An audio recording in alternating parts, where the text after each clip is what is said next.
Yeah, I am late. But better to be late than gay. Oh, I am late though.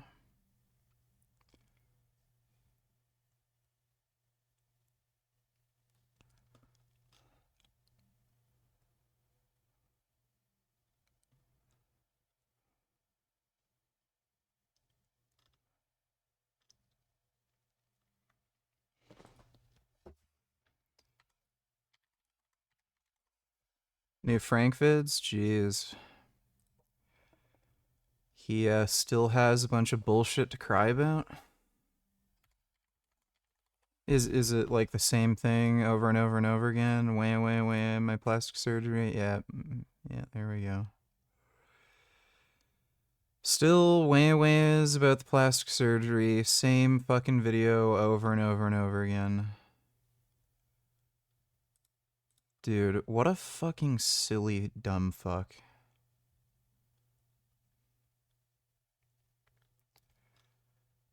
Fucking stupid.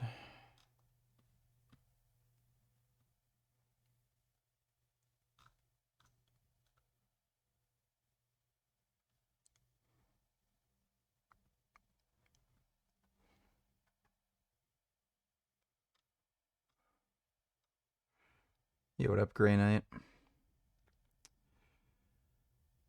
How am I doing? I'm doing just fine. Just, fucking exhausted from training and dieting. Really having the sleepy sleeps lately. Tomorrow's a rest day, though.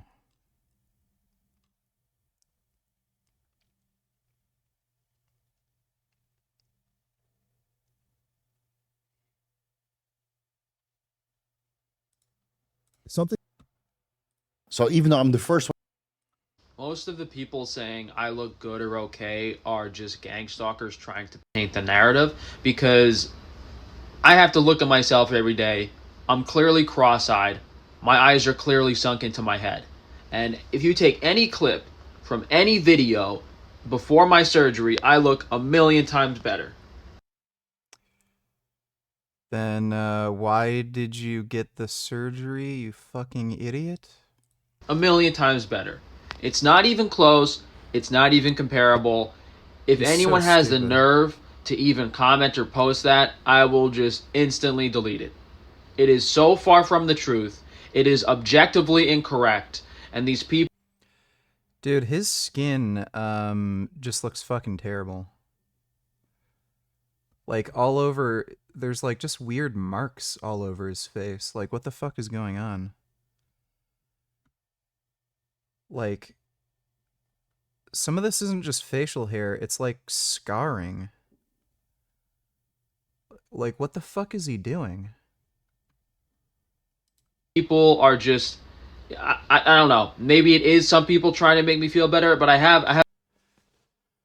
Uh, did you see The Rock lost most of his muscle mass so he can take acting seriously? Yeah. I'm sure that's what that is.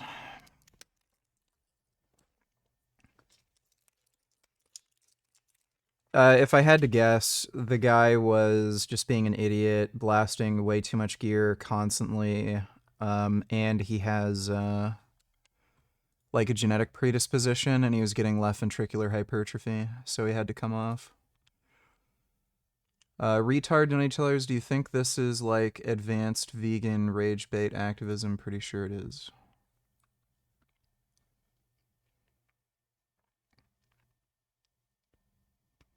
Well, yeah. I've seen people doing this sort of stuff for a while.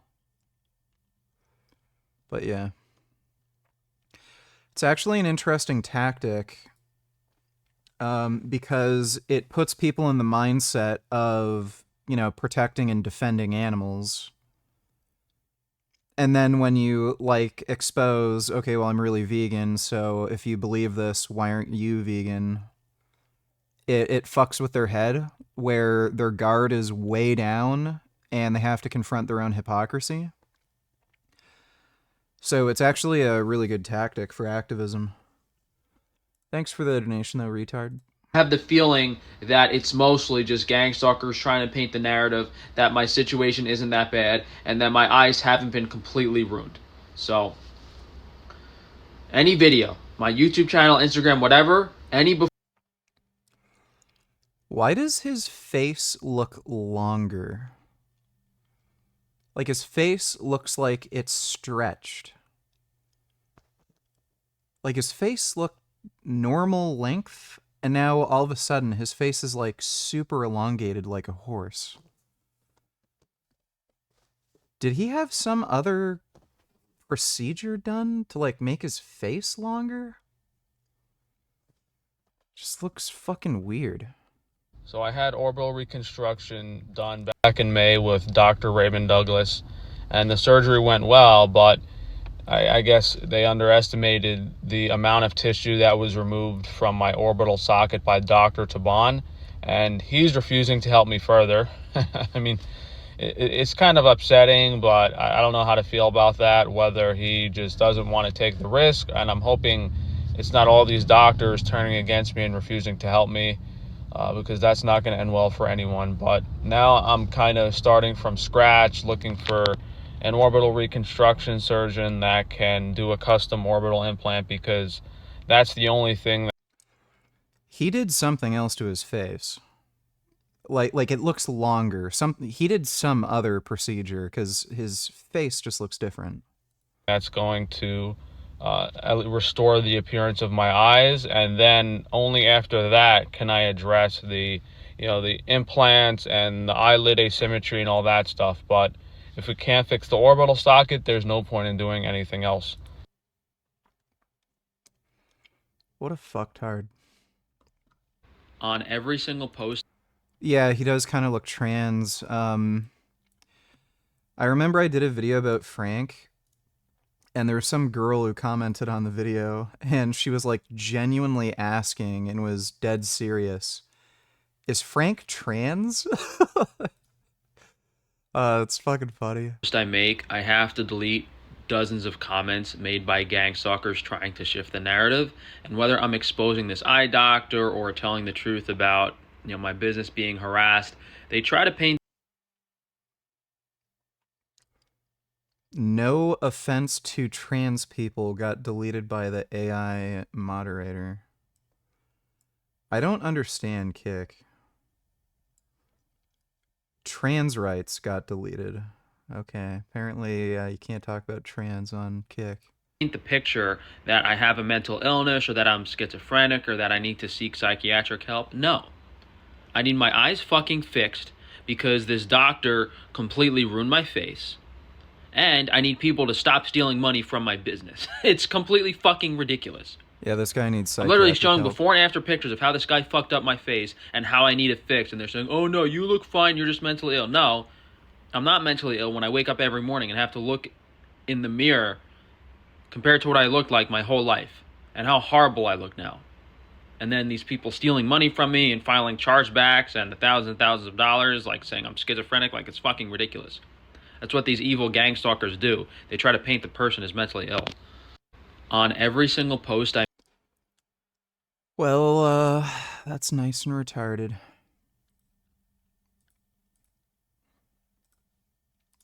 just want to say that blood work is very important. You should do it frequently, ideally every month. Blood work as many times as you can afford. It's just a moment in time. We're not treating the numbers. That's what old school endocrinologists do. They look at a number, it's off, and now they're bringing your exogenous testosterone dose down.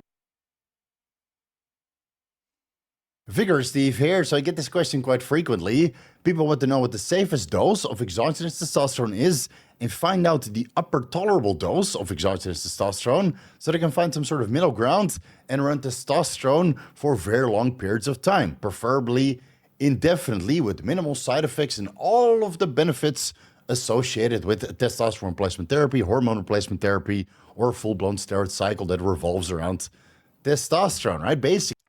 Trained legs today. It was a good session. knees are feeling better. I switched up my squatting technique.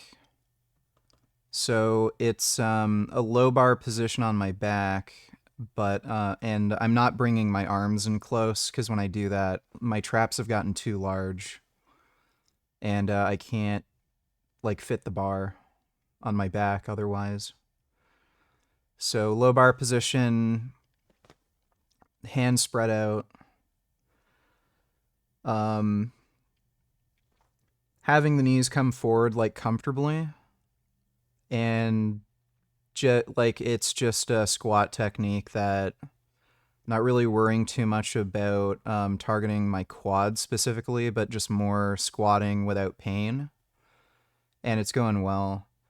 I've been starting each session with leg extensions too, to like pre-fatigue the quads. So when I do, go into squats, the quads are more of the limiting factor in the movement.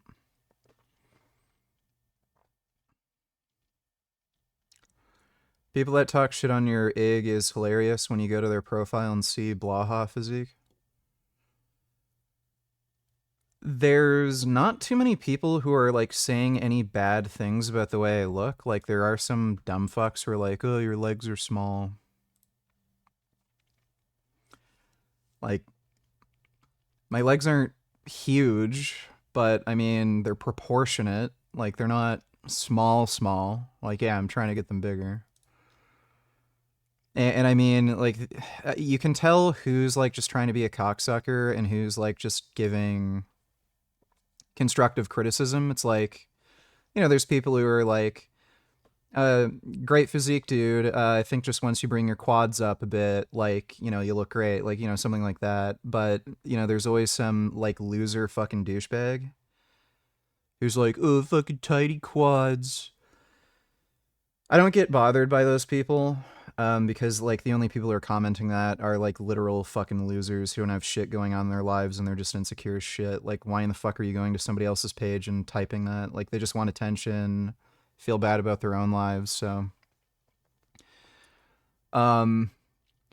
what's funny is Instagram is like pretty good as far as like the comments I get on my page. Occasionally you've got some dipshit that I just ban or something, but Facebook is a whole nother fucking story. I have my vegangains page on Facebook that I haven't uploaded to in a while. Like it was kind of too much handling that along with the YouTube channel and streaming and like also having Instagram and Twitter and all that crap. So I just didn't bother and I couldn't monetize it anyway. For some reason, I got a notification like for a bunch of messages on my vegan gains page on Facebook. And I ended up looking through a bunch of the messages that I never like saw or responded to. Holy mother of a fuck, dude. Every fucking message is like, you're a fucking asshole. I hope you get cancer. You're a rape apologist. Believe all women. You make vegans look bad. I'm gonna eat a steak just for you. I'm gonna come and find you and kill you, you piece of shit. It's too bad I live in Australia, but one day I'm gonna find you and fucking slit your throat open. Just endless just hate messages. There was even a guy who, for fucking months, kept sending me photos of his turds. He'd take a shit, take a photo, and like message it to me. I never saw any of these messages, so I kept scrolling up for like 8 months. Okay, fine. For literally 8 months, this guy kept sending me photos of his fucking turds. It was like, it's insane. I don't know what the fuck people's problems are on Facebook, but holy shit, the amount of hate messages I get on Facebook, dude. Okay, fine. We need to wage war against Zionism. Pick unrelated.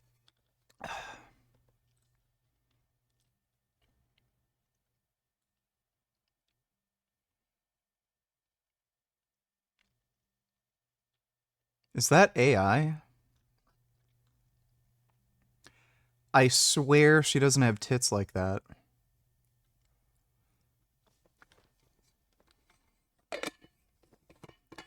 That's gotta be AI. She wouldn't wear something like that. Or like Photoshop or something.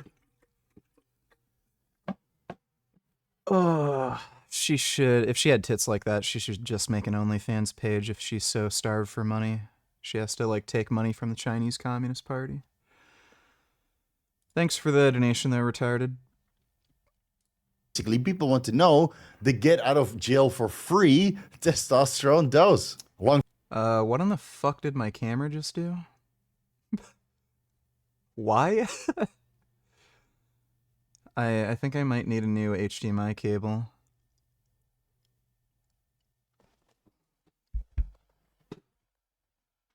That is a weird... What? How the fuck?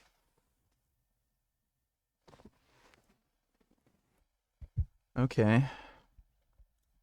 Long story short, it highly depends what else you're doing with your body, because let's be honest, you're not just taking exogenous testosterone, you might also be drinking or eating some processed foods over the week. Have I ever followed or watched anyone else on Kick? No. Haven't really used Kick, and pretty much all streamers are annoying, degenerate scumbags. Like, they're all fucking dickheads. So, yeah, I don't really watch any streamers. I was actually watching,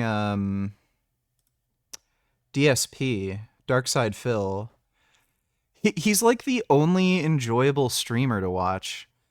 And the only reason I stopped watching his streams is because he begins like every stream with like a 2-hour fucking rant about how he needs more money and he can't keep up with bills. And every time I kept catching his streams, he'd be going on like that long-winded rant. And then I'd like leave and then like watch another video and then come back. And then like 30 minutes later, he's still fucking ranting about bills. And then I'd leave and then like watch something else and then come back and then still ranting about bills. What happened to Aaron P? He was popping into the streams on YouTube. I think he's just not popping in on Kick. But he has been around. Thanks for the donation though, David Chubby. Yeah, Twitch, like, literally, there is not one single person on Twitch that's worth watching. But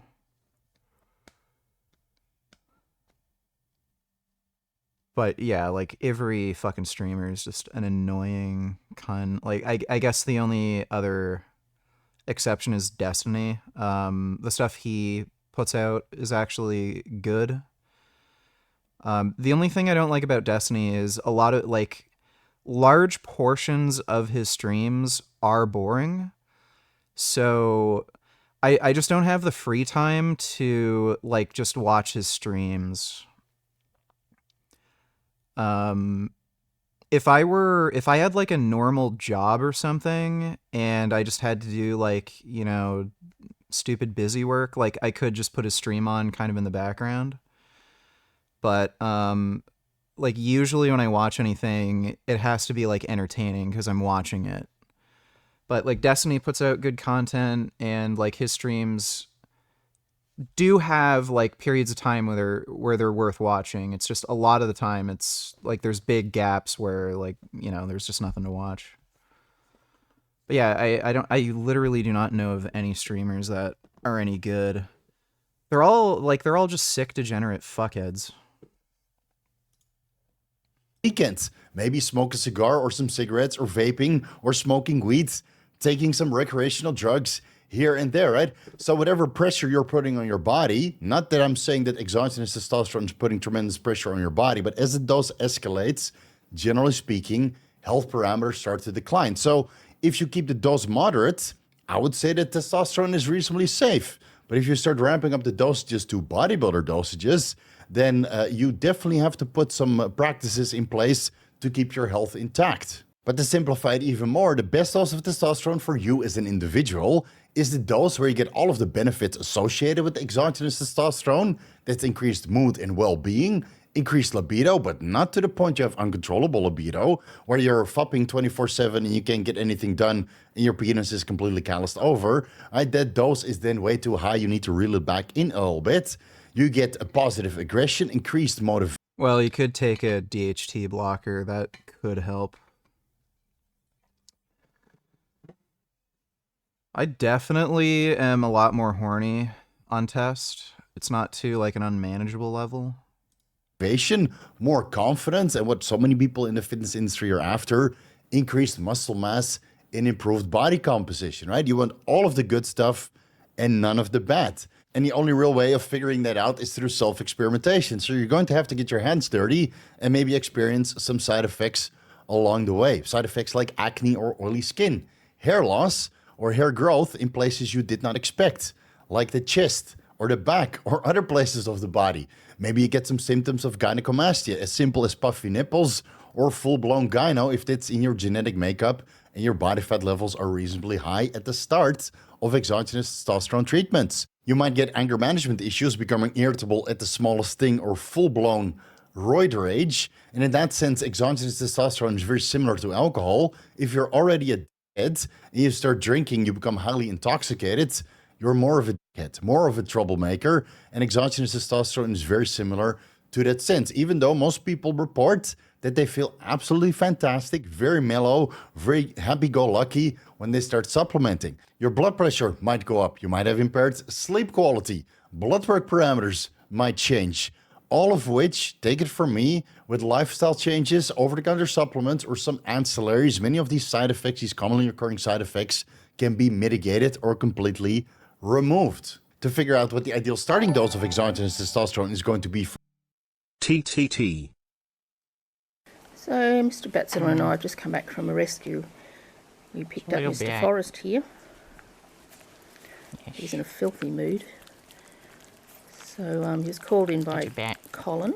Eating a banana. Colin found him low in his grevilleas this morning. So I think what's happened is that Oh my goodness, imagine feeding a bat a he banana. may have come in to feed on the grevilleas and there just simply wasn't enough room for him to take off. It was quite a small yard. Wow. So he may have hit the house. But That's a nice little bat. they're an Look at him. arboreal animal. Just eating A this bit of a wrestle banana. on the fence. He's Wow. stay there. Bats are pretty cool. I like bats. Thanks for the donation, even though. for you as an individual, all you have to do is look into the medical field, because exogenous testosterone is being used in various treatments, especially revolving around androgen deficiency. You might not be androgen deficient currently, but you still want to have the benefits of exogenous testosterone to improve your overall quality of life. So let's have a look into the medical field and see what the generally accepted prescription dosages of various exogenous testosterone products actually are. I'll put them on the screen. Testosterone undecanoate, testosterone. Undecanoate is the stupidest fucking stupid dumb fuck drug.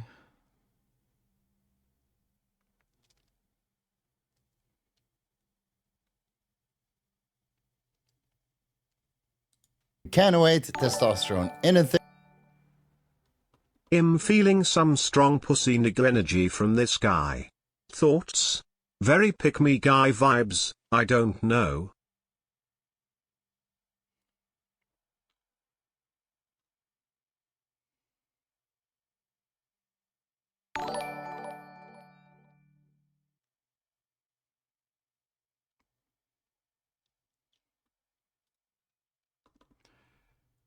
I think this might be a like joking shit post.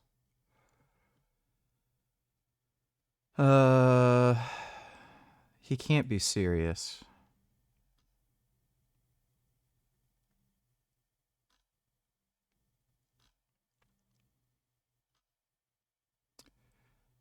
Yeah, I don't think this guy is serious. Thanks for the donation though, retard.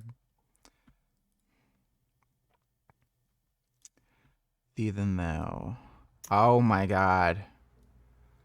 Oh, Jesus Christ. Oh my goodness. Oh, they're friends. Oh my god. Oh my gosh. Oh, those are good friends. Oh, wow. Oh, my goodness. How are they such good friends? Oh my goodness. Oh, they're grooming each other. Oh, that's nice. That is so nice. That's nice. Thanks for the donation, Leland, though. You are very sweet kitties. Testosterone sipient.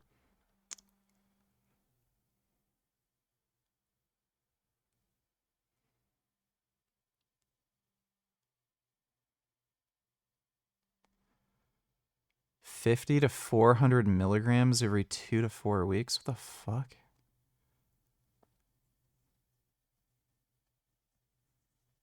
That is like the stupidest fucking injection schedule. Testosterone propionate, testosterone suspension, even though I wouldn't recommend suspension in any way, shape, or form, because the post-injection pain can be quite brutal.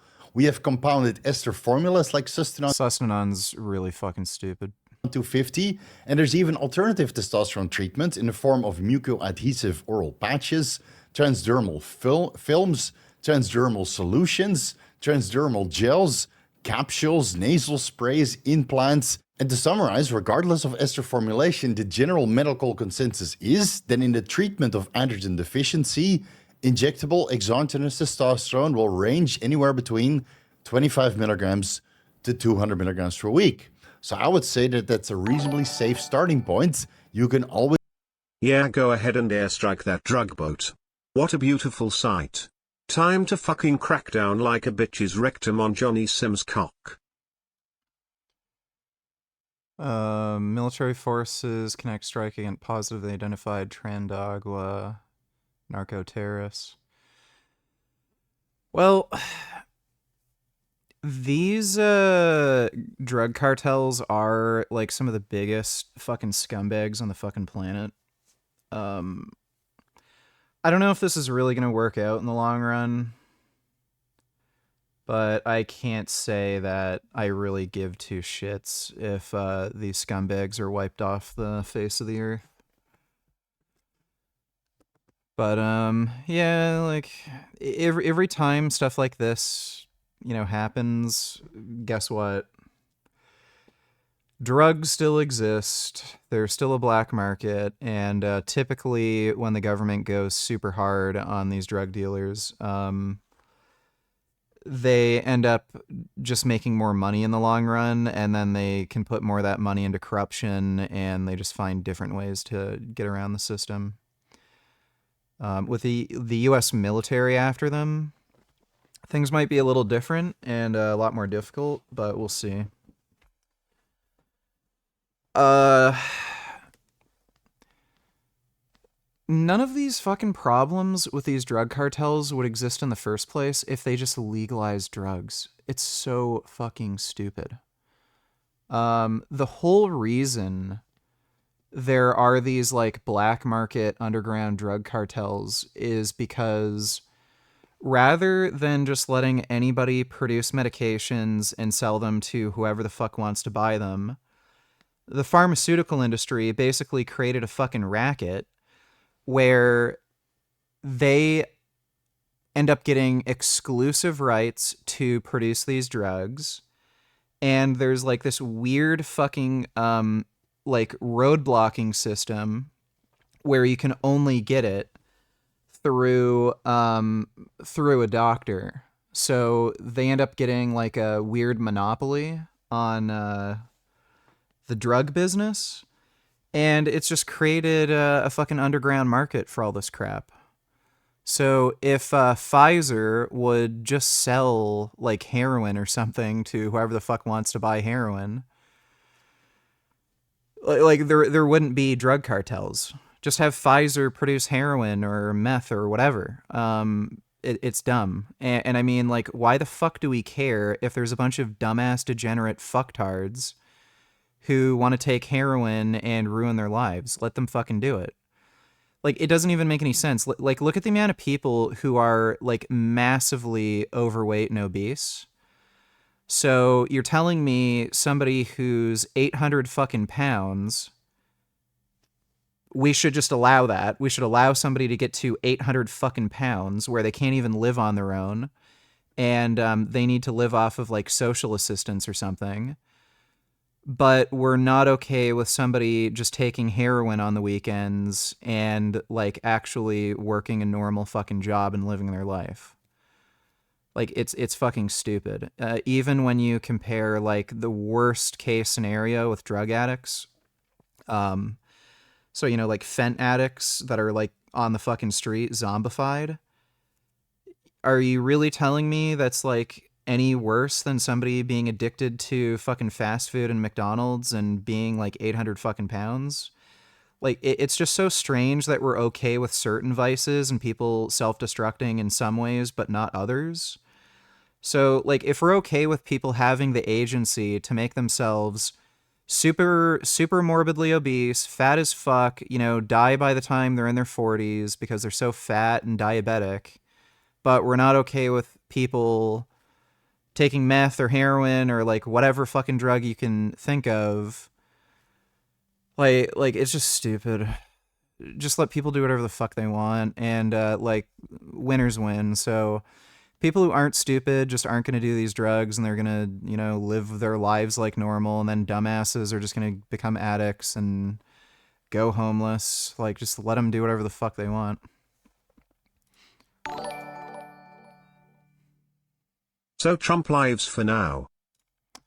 Yes, he is currently alive. There's a video that is circulating online now of the White House where a window is open to the residents upstairs and somebody has thrown a big bag out the window. Have you seen this? No, that's probably AI generated. So Actually, you can't open the windows. You know why?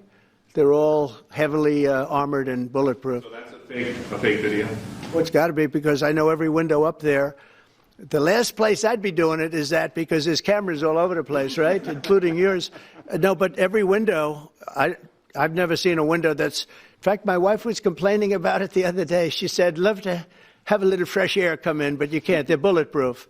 And number one, they're sealed. And number two, each window weighs about 600 pounds. You have to be pretty strong to open them up. No, that has to be... Where was the window? Let me see. Renovations.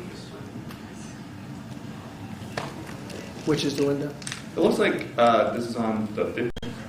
Those windows they're all sealed. You can't open. Huh. Interesting.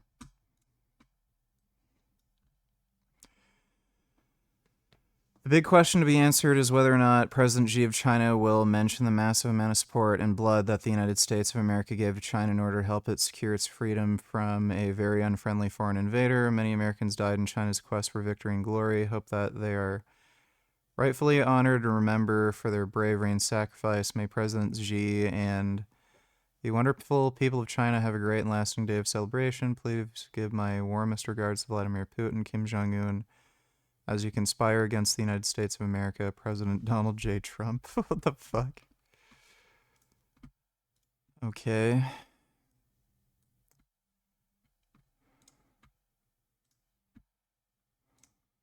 Future in college sports. But when her girls' volleyball match was invaded by a male, he smashed the ball so hard in Peyton's face, causing traumatic brain injury, partially paralyzing her right side, and ending her athletic career. It was a shot like she's never seen before. She's never seen anything like it. That's right. He Peyton is spiked here the tonight volleyball into in the her gallery, face. and Peyton, from now on, schools will kick the men off the girls' team, or they will That's lose not funny, though. all federal funding. That's not funny. She's there because some tranny spiked the volleyball and it knocked her out. Oh my gosh. That doesn't even sound real. That sounds like that's like the plot of Lady Ballers. That's crazy. She got a volleyball spiked into her face by a guy. It's horrible. Like, that's obviously a horrible situation, but how do you not laugh a little bit? It's like you imagine some like jack dude in pigtails head. That sounds like made up horseshit. You can't hit somebody in the head with a volleyball that hard. That's just made up horseshit. Thanks for the donation, retard. Always build up. Just keep in mind that these clinically accepted dosage ranges are regardless of age, diet, lifestyle, activity levels, the co-administration of other medications or ancillaries, or performance-enhancing drugs, and the amount of GAC repeaters that you have on your androgen receptor, because it's the amount of GAC repeaters that determine how tightly the exogenous testosterone is going to bind and potentiate androgen-mediated gene transcription, which is ultimately where all of the beneficial effects from the exogenous testosterone are going to come from. Now, if you're curious about these androgen receptor GAC repeats, without turning it into a full-blown GAC repeat deep dive, GAC stands for cytosine adenine guanine, and in most humans, the amount of GAC repeats on the androgen receptor can vary between 18 to 24 repeats, whereas in some humans have up to 35 GAC repeats, but it highly depends on the individual genetic polymorphism. Most of the scientific evidence indicates that fewer GAC repeats leads to increased androgen receptor sensitivity and binding to androgens, and whether that's free circulating testosterone or other exogenous anabolic androgenic steroids, which are testosterone derivatives, fewer GAC repeats results in a tightly bound androgen to the androgen receptor, and thus you get more of an effect on the gene transcription. And on the other side, more GAC repeats leads to decreased receptor sensitivity and binding. And this is where medical conditions like androgen insensitivity syndrome are stemming from. Now, that being said, it seems that genetic analysis for androgen receptor GAC repeats isn't included in most DNA testing services that you can find online. So let's just forego these GAC repeats and stick to the things we can actually measure. No, Vigorous Steve actually does research. He doesn't just use ChatGPT. I remember back in the day, there was like the top 10 channels that would make, top 10 videos all the time. That was a big thing. They would just use Google. There wasn't even like AI ChatGPT back then. They just like Google everything. So now that we know the clinical dosage ranges, how can we determine the best response to this dose of exogenous testosterone that we're taking? We can go with blood work as the first line of acquiring some data on what's going on internally. Now, of course, I'll be the first one to say that blood work is not going to tell you how tightly the testosterone is binding to the androgen receptor with a certain amount of GAC repeats. We can't figure it out, but blood work can tell you how testosterone is metabolizing into dihydrotestosterone or estradiol and how it's affecting your overall blood work parameters. Blood work is just a moment in time. When you're going for blood work, you draw blood. All the numbers that you get on paper on your blood work results are just of the blood that was drawn at that exact moment in time. So even though I'm the first one to say that blood work is very important, you should do it frequently, ideally every month. Blood work as many times as you can afford. It's just a moment in time. We're not treating the numbers. That's what old school endocrinologists do. They look at a number, it's off, and now they're bringing your exogenous testosterone dose down, right? We're treating the patient. We're treating you. We need to figure out how you feel, right? So before you go in for blood work, make a little diary, write down what your mood is, what your libido is, what your well-being is, what your motivation and confidence, aggression, etc. is, right? Rate that from a 1-star to 5-star. Make some assumptions, form a hypothesis.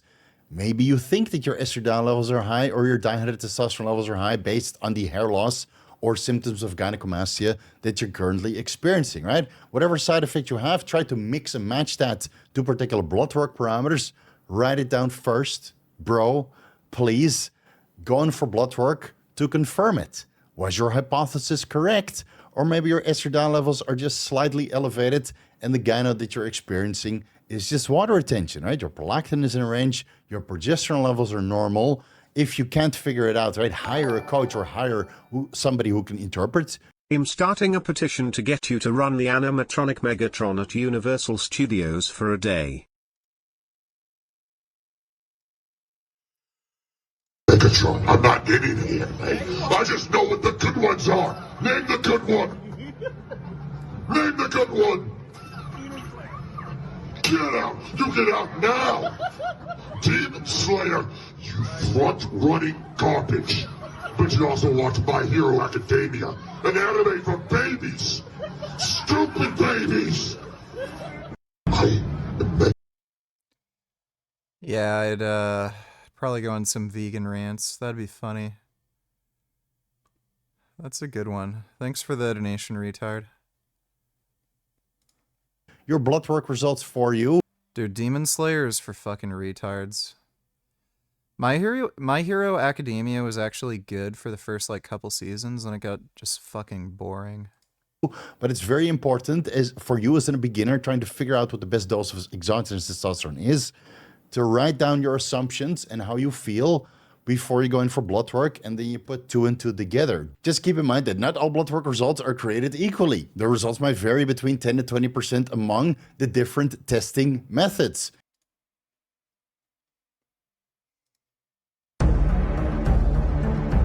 Slightly after 6. Oh, dude. I really need that rest day tomorrow. Holy fuck. That workout is hitting me like a ton of bricks. I'm gonna eat so many rice cakes. Oh.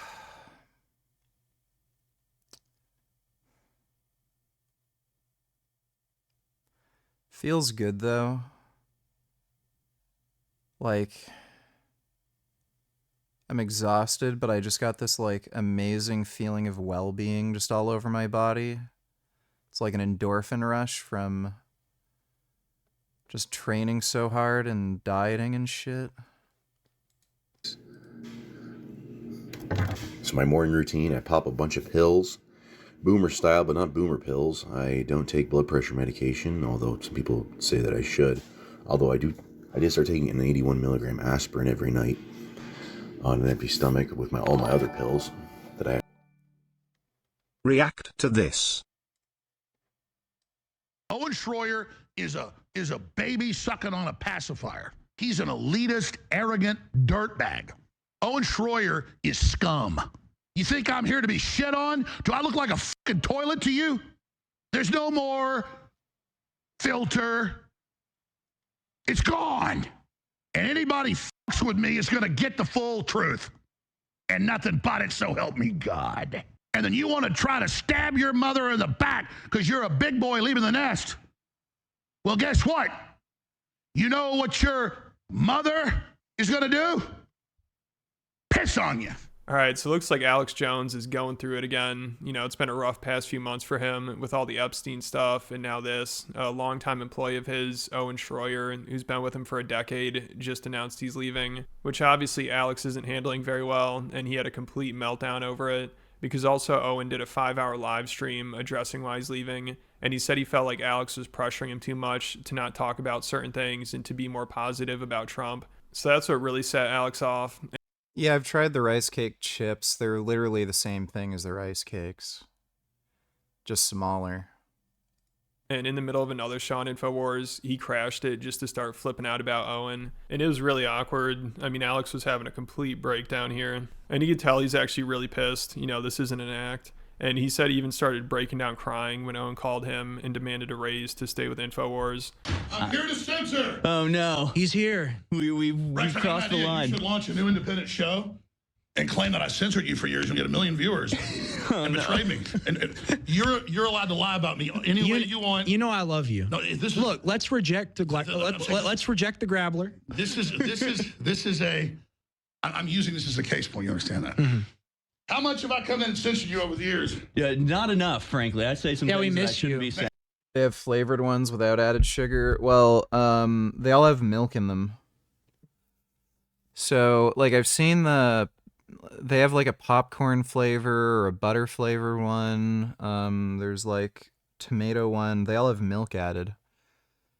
The only ones they make that don't have milk in it are the plain ones and the apple cinnamon. And I can't remember if the caramel chocolate chip ones had milk in them. I think they might have milk too. But most of them have fucking milk added. Have I ever censored you? Never once. Literally never once. Hey, but hey, if you want to quit and have a publicity stunt and lie about me, I forgive you, okay? Well, that's... The apple cinnamon rice cakes are fucking amazing, dude. Those are like just god tier fucking epic. Man. I'm gonna have a bunch of those tomorrow. I gotta go get some groceries from the store. I've got to get some more tofu and broccoli.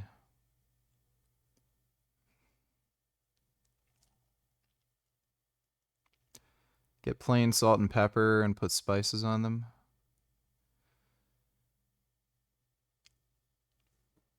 I don't know if I've seen the salt and pepper. Yeah, I'm not sure if I have. What split are you on currently? Just push-pull legs.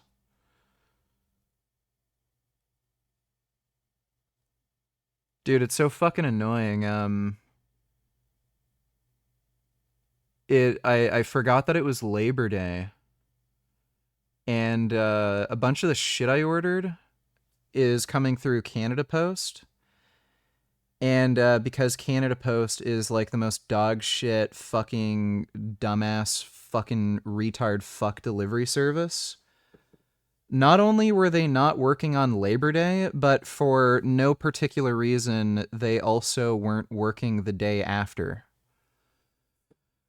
So a bunch of crap I ordered is going to come on like Thursday or Friday rather than today, even though I ordered it like fucking last week. It's fucking stupid. No, I'm just saying I expected. Hey, David Knight did it. Owen's done it. And I tell you, I was taking the high road till I actually started watching it. And it's like Anakin Skywalker's become Darth Vader. Can we sing a I'm song? not working out tomorrow. Hey, when I go on the air, I'm letting you have it, Schroyer. You stabbed your brother in this operation in the back, and you're a fucking liar. Can we sing a song? Fucking asshole. Can we sing a song? Shit. I don't ever get involved in infighting, but I've known somebody 10 years, and they've been my friend, but he's gotten really dark, didn't talk to the crew the last 2 years, and so it's like a different person. I'm not here to be the villain for somebody's lie. So wait till you hear his phone call to me yesterday. He literally talked to me like it was a crack whore and he was a pimp. He's like, yeah, well, if you're desperate, pay me more, I'll stay. But I'm going to promote my new show on InfoWars, huh? Let's take the high road. Really nice. I might do a week. I was like, man, this is really hurting my feelings, dude. No, it's all right. You don't have to come in. I hung up, started fucking crying, and then he goes on fucking air and lies about me. Fuck you, you fucking piece of shit. I won't fucking take people stabbing me in the back anymore. Fuck you. Get ready. Yeah, and then he went on his own show and kept going off on him. I think the live stream Owen did is what really got to him because it got a lot of attention. A lot of people took Owen's side, and he talked about how Alex kept telling him he's too negative and anti-Trump and anti-Israel. Also, he felt like Alex was trying to influence his show too much. So when Alex saw that and all the people supporting him, he just snapped because also he thinks Owen is doing this to drum up attention for himself and his new show. And, you know, Alex had been coming into my show and talking about how I'm negative and calling me a pessimist and all this other stuff, which is fine. You work for Alex, you're going to get hit with it a lot. Alex is not easy to work for, and that's fine. You know, that's okay. But, okay, he says I'm too negative. He says I'm a pessimist, whatever. I'm too anti-Trump. So I just said, all right, you know what? I'll just take some time off. I'll just disappear. And if Alex thinks I'm too negative, then maybe he's right. And it's not to say that I didn't have creative control over the InfoWars war room. But I mean, imagine it's like somebody staring over your back 24/7.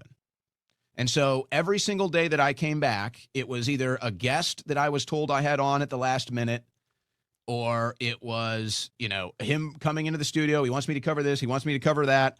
Or I have to host his show for him because he's not in. So there was just. And then I'm sure when Alex saw the tweets supporting Owen, it just made things even worse. Also, people are reporting that Owen left InfoWars because Alex was trying to censor him about Trump and Israel, which is obviously a bad look. So when Alex got on air, he just went absolute apeshit over it. It was hilarious. Like, this was a generational crash out. Even for Alex Jones, this was wild. I've never seen anything like it. And it's just funny, Owen leaves and is like, yeah, my boss was a bit much. It was difficult working with him. And then his boss responds by calling him a piece of shit, traitor, scumbag, and just goes berserk over it.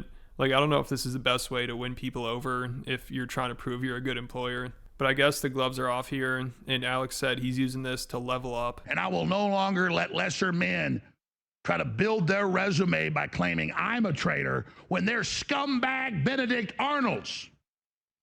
Pieces of shit. Want to be elitist. Arrogant scumbags. I'm not arrogant. I'm on a power trip. I'm in a total commitment against evil. I'm pouring out my guts, my soul, my family, everything I've got committed to this, and I will not have pieces of fucking shit lie about me and say I'm not true. I will fucking destroy you, scum. All of you. Fuck you. I have sworn on the altar of God, total resistance against every form of tyranny, against the mind of men. And I told everyone 2 weeks ago, I'm leveling up. And it's scary. Because I'm a scary person. I can outthink and outmaneuver all these people. And I just keep trying to get the general society to wake up and win. But I guess it does lie to me. I guess I am the smartest. I am the best. I am the fastest. The problem is, interlocking into this information is very frightening. So, it must be done. So I will do it. I'll never watch another movie. I guess I have to become celibate because I can't give my energy up to sex. That's the biggest drain on me because I'm a man. There is no more pleasure. There is no more pain. There is no more art. There is no more culture. There is only war. And I commit myself to total war against Satan. And I ask God to lead God and direct me and commit me to his arms and to become a complete vessel of warfare against this operation. And I repent for all my sins. And I ask now before everyone that you lift me up to be an absolute battering ram against the enemy in God's will. In the name of Jesus Christ, the Son of God. Amen.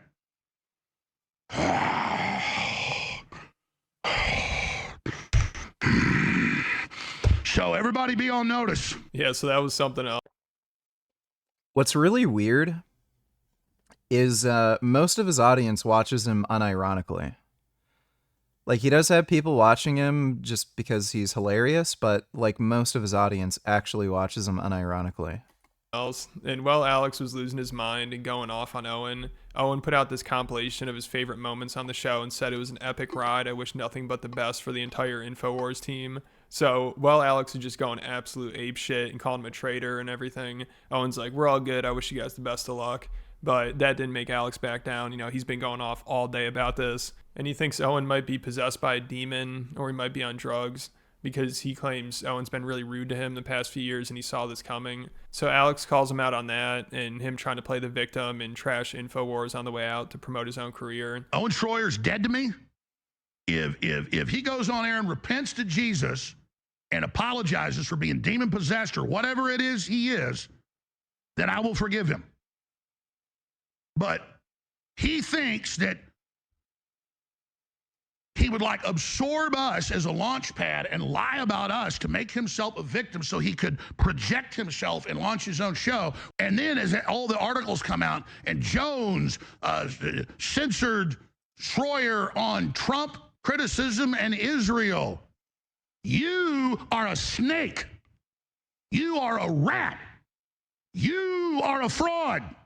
You are a backstabber. You are a handbiter. Now, some people might. You are a disgrace.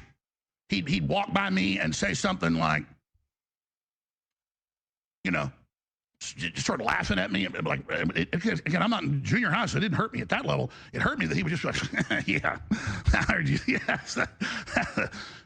Stuff. And then we're back the next day, and Owen just shows back up and does his show and walks in and just looks at me with hatred and like slinks in there, just because he really wanted me to fire him so he could be a victim. And I confided just in a few of the producers. I said, he wants to be a victim. I said, I'm going to have love and say prayers for him that he gets better. I'll be really nice to him, give him extra bonuses. Maybe he'll pull out of it. I can just tell you this right now, that I'm not here to be shit on or stabbed in the back. This No, I don't take pain meds when I'm sick. I don't know what you mean by pain meds. Like, if I have an injury and inflammation or something, I might take like non-steroidal anti-inflammatories like Tylenol or something, but I don't take like OxyContin or Percocet or anything like that. Crew isn't your punching bag, and we did nothing to you but be loyal. And your little 5-hour extravaganza of little puppy dog that doesn't know why, and he just wanted to come back and shake my hand and be nice, and then I kind of censored him and said, no, you don't need to host your show. You want to hear what he said in the phone call to me? I didn't record it. I was in the pool with my 8-year-old daughter playing with her Barbie dolls. So I guess Owen quit and Alex had a breakdown crying while he was in the pool playing with Barbie dolls. What a sad scene. Hopefully he didn't start throwing up too, because last time he had a breakdown like this, he started puking. So I just got to the office. I'm going to go throw up, actually. And this only happens every few years when something really, really bad happens or something. I mean, I'm physically going to puke probably right now. My mouth is watering right now. It's because So between the Epstein files and now this. All right, well, Alex Jones is down bad. I call John Cena a jerk for doing this? No, only women. Anyone that would call somebody a jerk for looking after themselves is trying to manipulate him and or the person they're with. Coach Greg, in today's video, it's an important message just for the men. Girls, you turn the video off right now.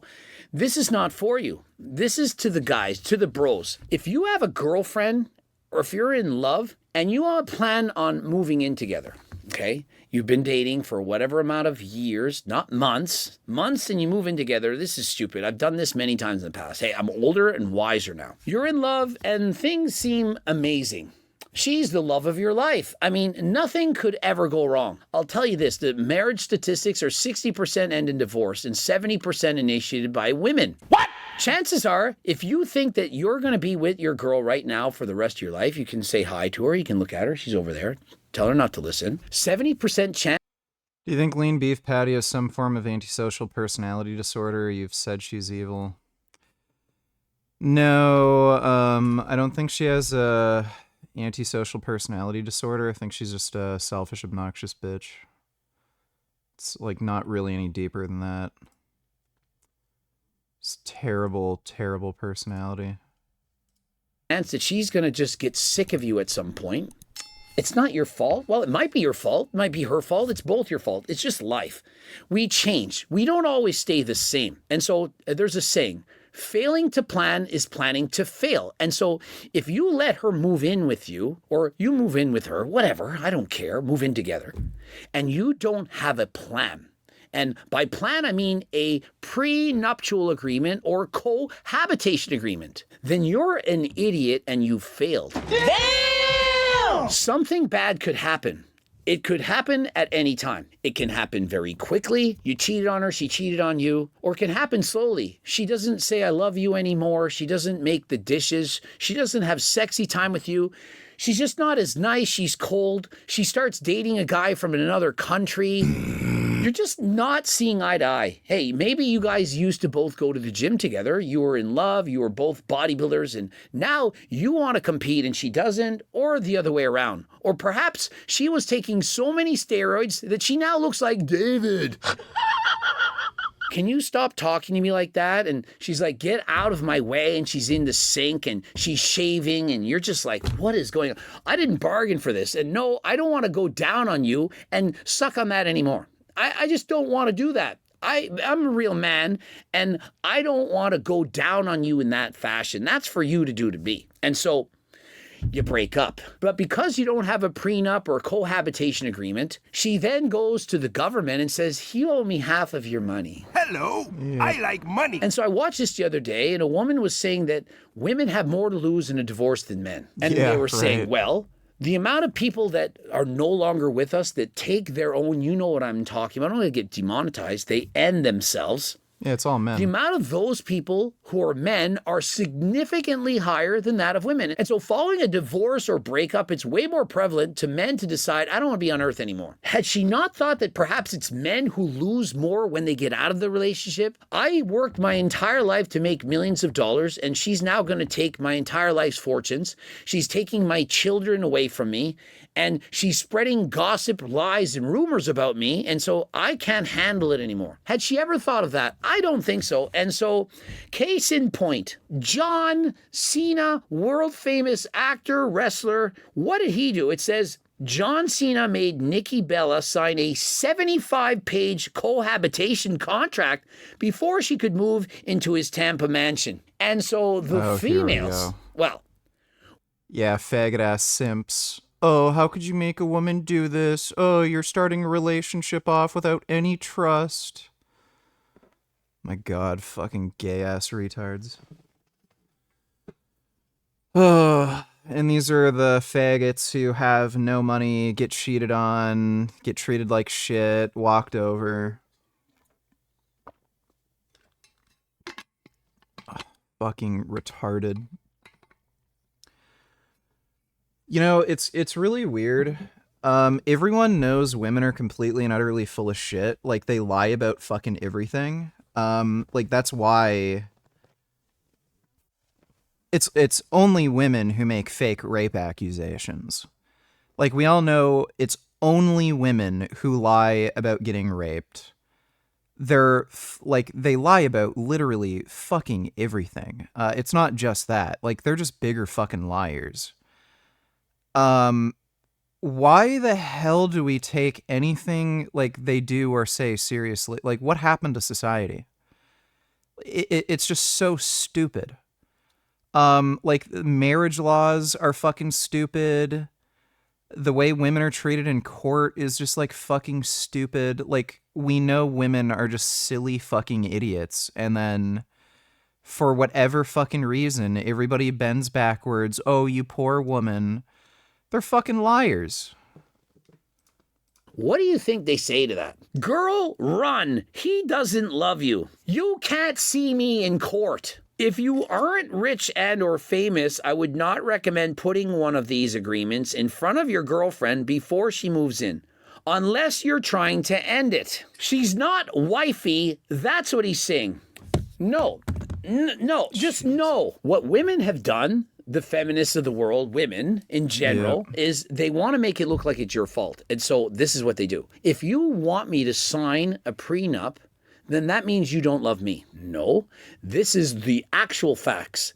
Women who sign prenups increase the chances of the marriage lasting by 30%. If she says you don't love me, then you respond with, if you loved me, you would sign this because that would increase her chances of staying together by 30%. The actual answer, if you spin it around, what the reality is, she doesn't love you. If she loved you, she would sign it, because why does she need a way out? Hey, she loves you for you no matter what. It's not about the money. And so why would she not sign it? And in that contract, he called her a guest. He said she had no rights to anything in the property and that she had to move out immediately after they broke up. Exactly. This is what you do. This is my house. I paid for everything. You're a guest here. I'm going to pay all the bills. You don't have to pay anything, but Dude, there's literally, like, it's so insane. If you have somebody just living with you, not like, you're not even talking about marriage. If somebody just lives with you, they're your girlfriend, she's entitled to like some of the like value in the property. It's crazy. So you don't even have to get married for this to be like a fucking risk. So like, you know what? Until society like just starts treating women like fucking adults and not like fucking retarded children that just need handouts from whatever fucking dude they're dating, stop fucking around with women. Don't get married. Don't have serious relationships where you're moving in together. If she makes her own fucking money and she's an adult and she has her own career and shit, she can pay for her own apartment. You can pay for your own apartment or house or whatever, and you can meet up and have fun on the weekends. Don't ever fucking bother having a woman move in because it's nothing but a fucking liability. And women, like, you can look at like divorce rates and shit. Women are extremely fickle. They're fucking stupid. They're neurotic fucking crazy people. Things can be going just fine in the relationship and then they just create problems. So, yeah, this idea of, oh, I found the one, I'm in love. Yeah, well, you say that now, but just wait a few years and then you're gonna regret, you know, some of those decisions you made. But yeah, trust me, don't get married. Don't even let a girl move in with you. Like, unless it's a weird, unique situation where she makes a lot more money than you do, don't ever fucking bother having a woman move in. They can just come visit you when you're free and on the weekend or something. You just do not need them around. I own this house. You are a guest. You're not a tenant. You're not paying rent. You're not splitting the bills with me. And so in the event that we break up, you just leave.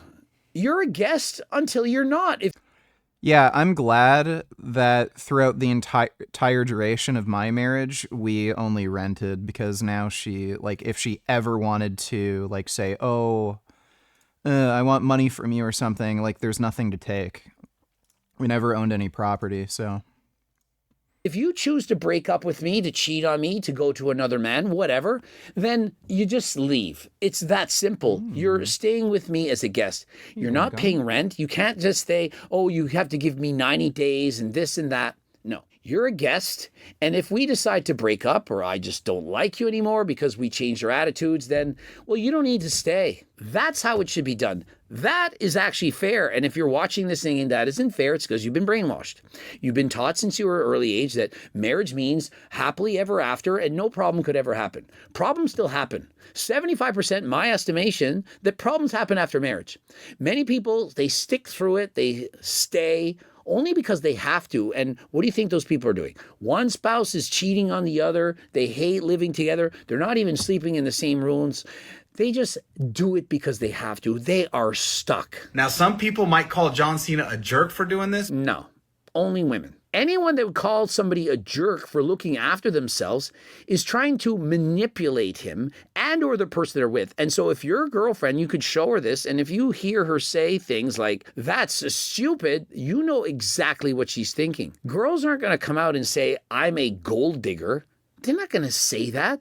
They're just going to manipulate you slowly into saying, you know, you would never make me sign that, right? Because you know that I love you. If you love me so much, why wouldn't you just sign it? Like, what's the problem? Like, don't you love me? Why wouldn't you sign it?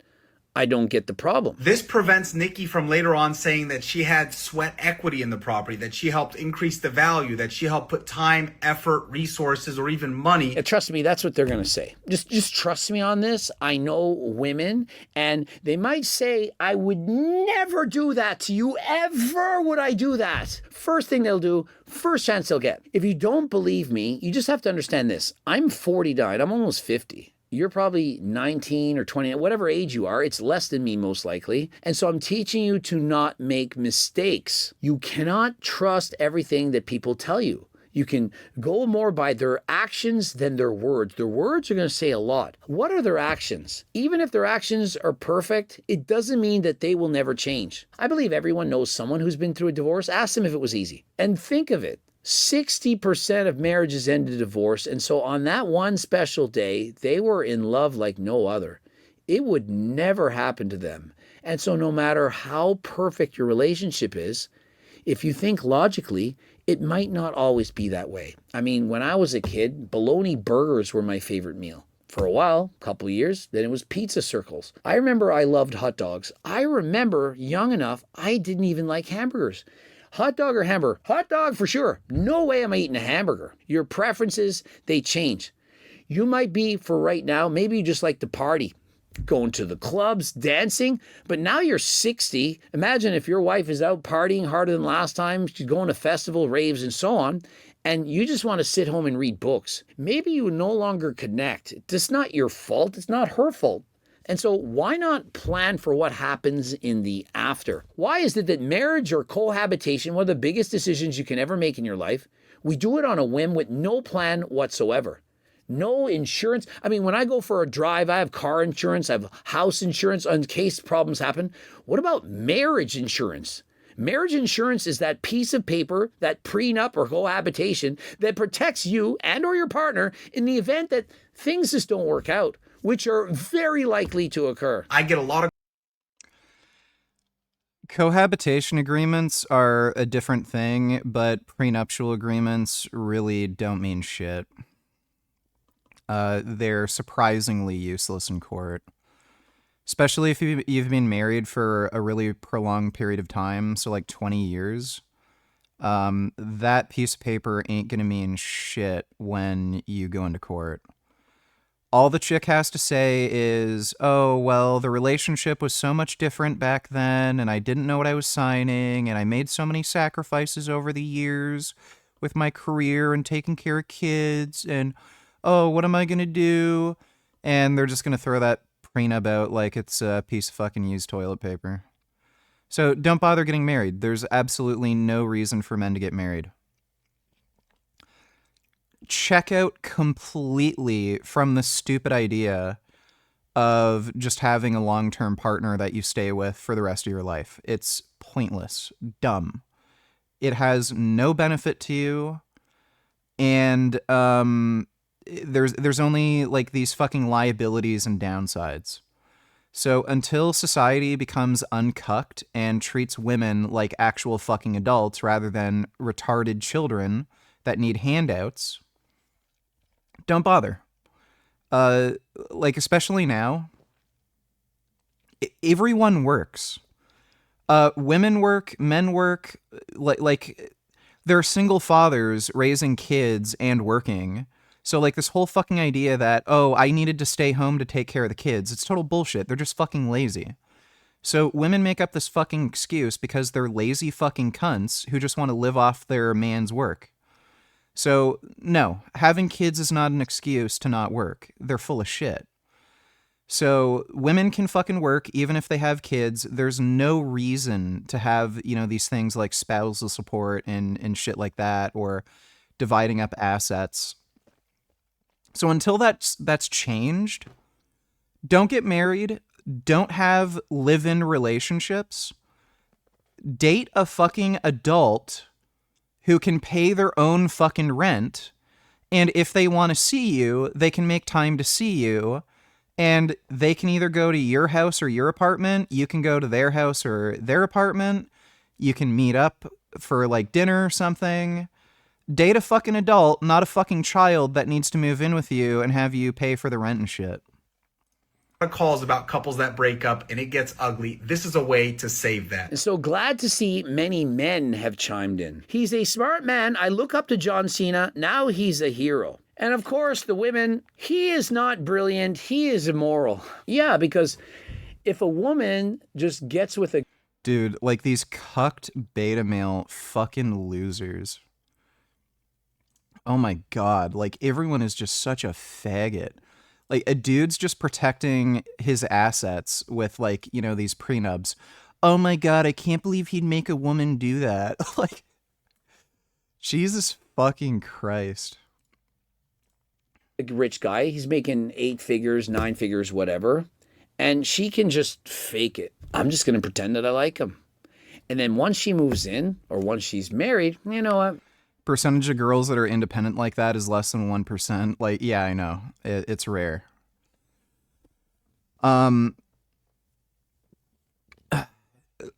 Dudes need to like learn self-love, and it's like a lot of people kind of like think it's gay and shit, but like you need to learn to just be happy and content with yourself. I can understand like being pussy hungry and shit and wanting sex, but you don't need like to bring a girl in and have her live with you and shit for any of that. If you just want sex, then just do some casual dating. But yeah, like the amount of dudes who are making these sorts of sacrifices and shit for women, it's because they lack self-love. They need like some sort of validation from some external source where somebody will tell them that they love them, rather than just appreciating themselves for themselves and being happy and content, you know, being alone. So, yeah.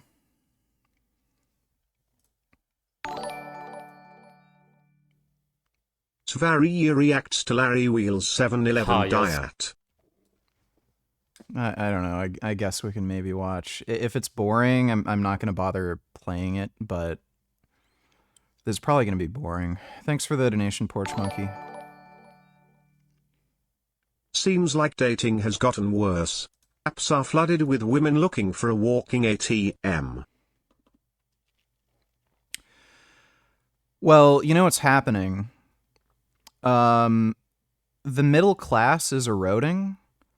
So, like rent and housing prices are going up. And that's requiring people to either work more or go into more specialized careers that require education or training. And because women are fucking lazy and they don't want to do shit, they're filling in that gap by, like, again, just using dudes for money. So yeah, it's getting worse because, again, it's getting harder to like make a living and pay bills. And then rather than women just working more or like going to school, getting a better job and shit, oh, well, why would I work? There's dating apps, you know? So yeah, thanks for the donation though, E-Nation. It's requested by a subscriber. I'm gonna be reviewing a video by Larry Wheels. Bodybuilding on only 7-Eleven food for 24 hours. What's up, guys? I am a bodybuilder, and today... Really? Okay. What exactly are you building? More wrinkles?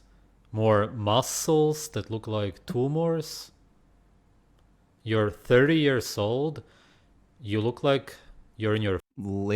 Is Larry 30? Sorry, he's older than that. Oh shit, he's 30. Oh fuck. I wouldn't have figured he's younger than me.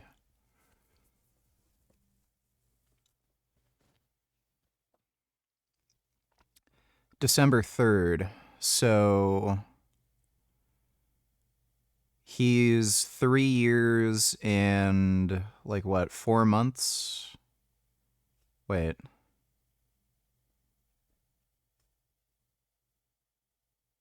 No, 5 months younger than me. Your 40s. Yeah, he does look older. Some of that could be the drugs he's been on. Like, he has been on, like, pretty harsh compounds at high doses. I think, more so than anything, though, these people just eat like shit. If you just eat well, you just don't age as badly. Even like I've known quite a few junk food vegans like that don't even eat particularly healthy. Their skin quality is still much better than, you know, people with a comparable age and lifestyle who aren't vegan. So like veganism does just age you better. At least. You're 5 years younger than me, yet you look like you could be 20 years older than me. He doesn't look 20 years older. I'm going to be... Like honestly, Larry looks like he'd be roughly the same age as Sverige. Sverige doesn't look particularly good for his age. completing my training with only 7-Eleven food. We're going to be finding options that are convenient, affordable, and perfect when you're on the go. Oh, whoops. I forgot to, Right, some sausages. Maybe that's the best that they have there. Usually sausages today have wheat flour inside of them, soy, salt, obviously also toxic, all kinds of toxic additives. Because really, it's the worst kind of slave food as far as animal products go, because they can just put anything is wearing a inside of wig. there. It's still probably better than any plant foods on Earth, because you are eating some kind of meat, but they just stuff any kind of garbage in there. Yeah, you're kind of playing the lottery when buying a sausage nowadays, and typically you're gonna lose. Yeah, just bread, grain sludge with sugar That's a donut spherage. on top. If you eat at 7-Eleven, you have lost your mind. The rules are simple. Everything must be from here at 7-Eleven. I must rank everything from 1 to 10, and it must fit my macros. At the end, we're gonna see how good my workout is being fueled by... But your macros whole life, really pretty much nothing would change. If there would be a change, it would be minuscule. Fat, 20 protein, 12 sugar, and my macros for the whole day, 300 protein, 75 fat, 200 carbs. So to wash this down and try and get to my minimum per meal, which is about 50 grams of protein, is gonna be a lean body protein shake, RTD, which have 40 grams of protein per serving, and they're actually delicious, which is something that is quite rare when it comes to protein shake RTDs. Most of them are too sweet or grainy. This one, I think, is as close to perfect as it gets for a protein RTD. And the macros on this are as good as it gets, only 8 grams of fat, 9... Protein shakes, powders, these drinks, it's all waste products inside of them completely. And then a bunch of sugar, sweeteners and whatever, just to make it palatable. Because it's all about tricking your natural senses into drinking or eating something, which you would never, of course, do naturally. That's it. Yeah. He's consuming waste products. And carb, all right? And you got plenty of fiber in here to help with digestion. Plus, it tastes half bad. How is fun? Grams of sugar, and there's 3.5 servings per bag. So you're talking over 20 grams of sugar for a little bag of jerky. That'll go very quick because it is delicious because of the sugar. And because it's got so much added sugar, again, fast crash, so a much better option than that would be this beef jerky stick, which for the whole package only has 4 grams of sugar, and you get 23 grams. I don't think that it's normal to crash because you eat some sugar. I don't know, I don't do that myself. I just can't imagine if I would. You are not compromising on out there who watch his videos who will do the same. Such a horrible influence on people. Even question it. Spicy. Okay, well that's very boring. I don't know how he has fans that watch that same video over and over and over again. This is unnatural. It's not raw meat. It's not natural. Man-made sludge. Like, yeah, we get it. On second thoughts, I don't actually love you. I just want half of your money. Does that seem fair, ladies? Does it really? You're going to, of course, object if you're a gold digger, if you're a lying piece of shit woman that doesn't give a shit about somebody's income, and you're just using him. Of course, you're going to make comments like that. But if you truly love the guy, do you want to take half of his money? John Cena, I don't know what he's worth. Maybe he's worth $100 million. And you meet this guy and you fall in love and then you move in or get married. And then a year later, you don't. And I'm pretty sure John Cena is like at least 6 feet tall. He looks like a fucking midget when he's standing up. His proportions like make him look like he has dwarfism. It's really weird. But I'm pretty sure he's like at least 6 feet tall. Doesn't he look like really short and stubby? Like if you just cut, like if this woman wasn't standing there, he'd look like a short stubby manlet. You move in or get married. especially for guys who perhaps they think that this is my dream woman. If I wrote everything about them on paper in ChatGPT, they're a 10 out of 10. Even if they don't like you, you're thinking, yeah, but I like the way that you look. And so a lot of people, well, men, they think with their eyes. They're looking and they're like, I love this. Yeah, you look great. But their personality is shit, and you put up with it. For the first 3 or 6 months, you're thinking, this is perfect. I am with the person that looks the best. Then you realize looks is not nearly as important as we once thought. But on the other side, the woman is thinking, yeah, you have the exact bank account that I want. It had to start with 8 or 9 figures. And so you got it. I'm going to do whatever you need me to do for a year. Just keep buying me Hermes bags and keeping me on yachts and vacations, and I'll say I love you all day long. But then, once you're married, once they move in, you know what? I don't like this guy's attitude. He ain't 6'5" with blue eyes. He's a 5'6" manlet. And so I don't like this guy anymore. Be careful of that. And so just like Cena's protecting his assets, you should be protecting your body. And so what better way than to click the link in the description, go to AlgoRx, and get your blood work done, qualified medical doctor to go over it and see what exactly do you need. Are you now seeing Cialis or Tadalafil? Or do you have undiagnosed high blood pressure? I'm coaching clients, some of them I'm like, your blood pressure is that high, we need to fix you up right now. You never know. The silent killer, blood pressure, go and check it out. What medications do you need? Do you need to go to your doctor? Can you even see your woman? They actually go down. Work out. GLP Max helps. Yes. Turk Builder.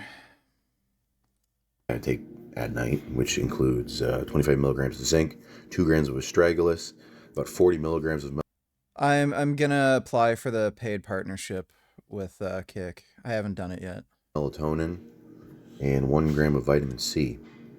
And anyways, ginkgo biloba is out. That only lasted 1 day because it screwed up my sleep because my mind is like racing from it. I've taken all other acetylcholinesterase inhibitors. I've taken donepezil 5 milligrams per day. I think I've gone up to 10 milligrams per day, maybe more than that. I still have some left over, but it's hard to get some more of it. For some reason, it's... Growth hormone is more expensive than Turk, but growth hormone actually does something. Yeah. You apparently... You have to already be demented for it to be available to you. Because I don't know if I can make the case to my doctor to get me some. Oh, man. Seeing the doctor in Canada is a pain. It's a total pain. Anyways, so this is the day after my back tweak, and so this morning was kind of rough. So I wake up and I'm walking like... You probably have one of these guys in your family, these old dudes that they have like the theropod. I think it's a theropod. They basically walk like a T-Rex, or like a velociraptor, like bent over, obviously without the agility. And you're probably thinking like, oh, he got a back tweak, why are you doing squats? Doing the exercises heals your back. It gets blood flow to the area. You want to put the belt on for extra safety, for a harder brace. Because one of the issues was I was doing power reps, which is like, those are just continuous reps when you're doing a bunch in a row, like that right there. And sometimes I take a break in between the breaths. And, I take a breath in between when I'm at the top, but that's not a full brace. And so when I use that compared with those low heel shoes that I was wearing that instantly got thrown in the garbage after the back tweak, that's what resulted in the back tweak, because I need the higher heel to hit the bottom like that. Because it seems like with high bar squats, or at least the way I do it or learned how to do it, might not be the right way. The bounce off the bottom is very important. And so anyways, talking about on the Discord about benign prostate hypertrophy. There's a good video or podcast that Mark Rapito does with this doctor from Georgia about PSA testing and prostate cancer. And so that's probably worth checking out. Because there's a bunch of things that'll rate your PSA stands for prostate-specific antigen, antigen. And the thing about that is that it makes it's part of the sperm, and apparently it somehow protects the sperm when it enters into the vagina. And then because the doctor although I haven't watched it in a while. To paraphrase him, he says that the vagina is a very hostile environment for a sperm, and so you got to have that PSA in there to strengthen up those sperms. That wasn't a very good hip thrust on that one, but I still got my 5 reps. So, anyways, there's a bunch of things that can elevate your PSA, like if you are riding a horse, you're bumping around, or if you just had sex, or if you're on testosterone replacement therapy. It doesn't necessarily mean you have prostate cancer. That's what the doctor called it, prostate-specific anxiety. And so, anyways,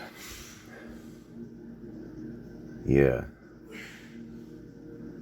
the back was feeling okay. The hip thrusts weren't all that good yesterday, but they'll get better and better. I woke up today. Today's Saturday morning, still pretty stiff. I'll probably hurt for another week, but I don't really care as long as I don't miss my workouts. Yeah, that's basically, as long as I'm not missing my training, then it's just the pain is just kind of annoying.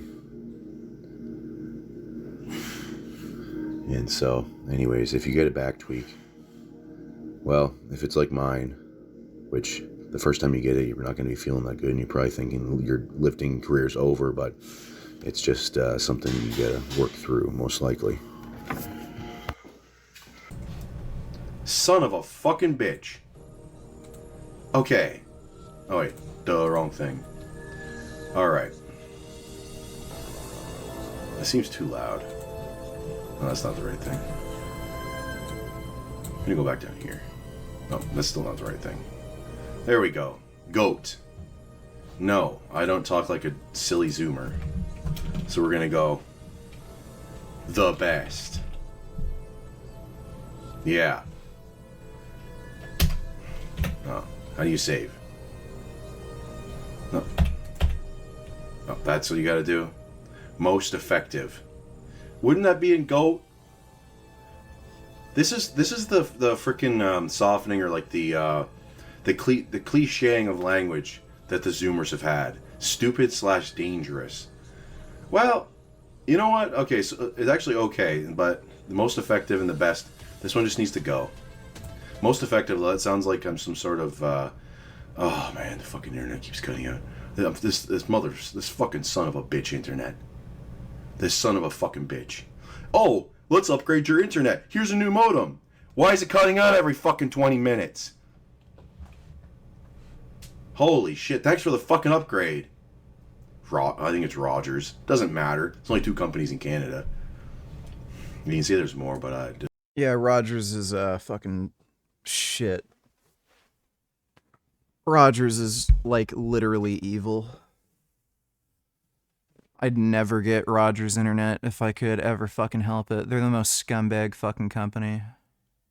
it's just splitting hairs. Meadows Row. That's just a fucking. It's just a dumbbell row, but with a. I guess your hands on a slightly different angle, instead of like this. More rear delt. Let's go in. Stupid/dangerous is just good mornings. You can't do it heavy enough for it to actually help. You should just do Romanian deadlifts. All right, but I'm not just gonna say. People who watch my channel are gonna be like, okay, you know what he's gonna do? Everything sucks.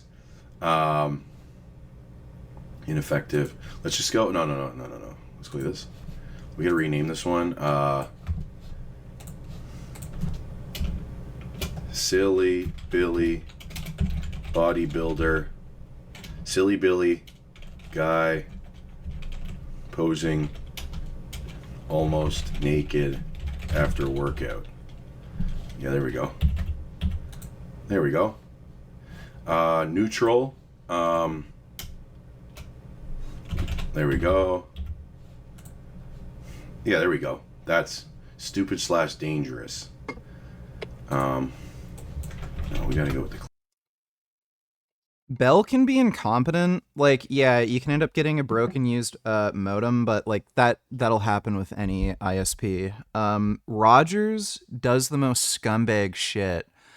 they'll oversell their lines, and what they'll do is they'll literally just cut off your internet if they end up getting too much traffic.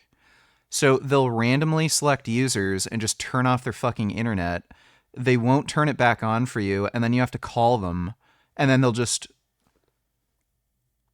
turn it back on once you call. Like it just drove me fucking insane. They do that all the fucking time. Fucking can't stand them. Classic. There we go. All right, I'm in a better mood. I wish the internet would fucking kick back in, but we don't need the internet for this. I just want to have the background music. We don't need the background music. We have the nice hum of the computer because this microphone picks up everything. I'm surprised you can't hear the wind outside. All right. Actually, everything's pretty still. There is no wind. Face pulls.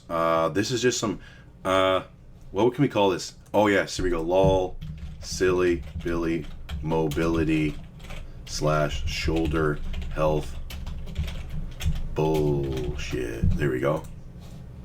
Face pulls.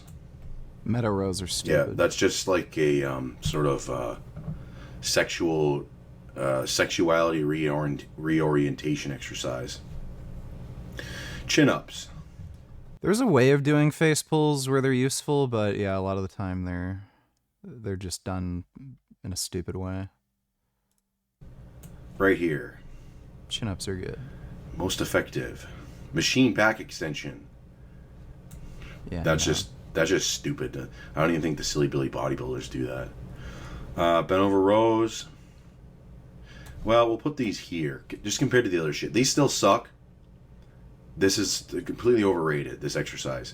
Because you're probably like this guy right here who's standing. This is more like an upright row. If you're one of these guys that is kind of dragging the bar up, you've got a 45-degree back, and then you're pulling the bar up your 45-degree thighs.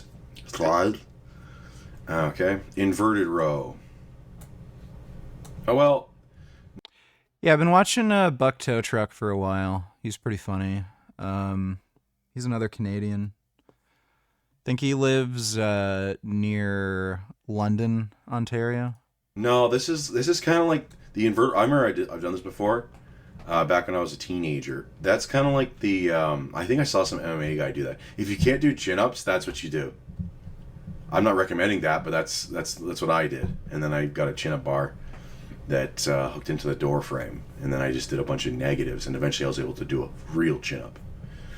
Single arm cable row. Oh, here we go. Yeah, that's just some stupid shit that needs to go away.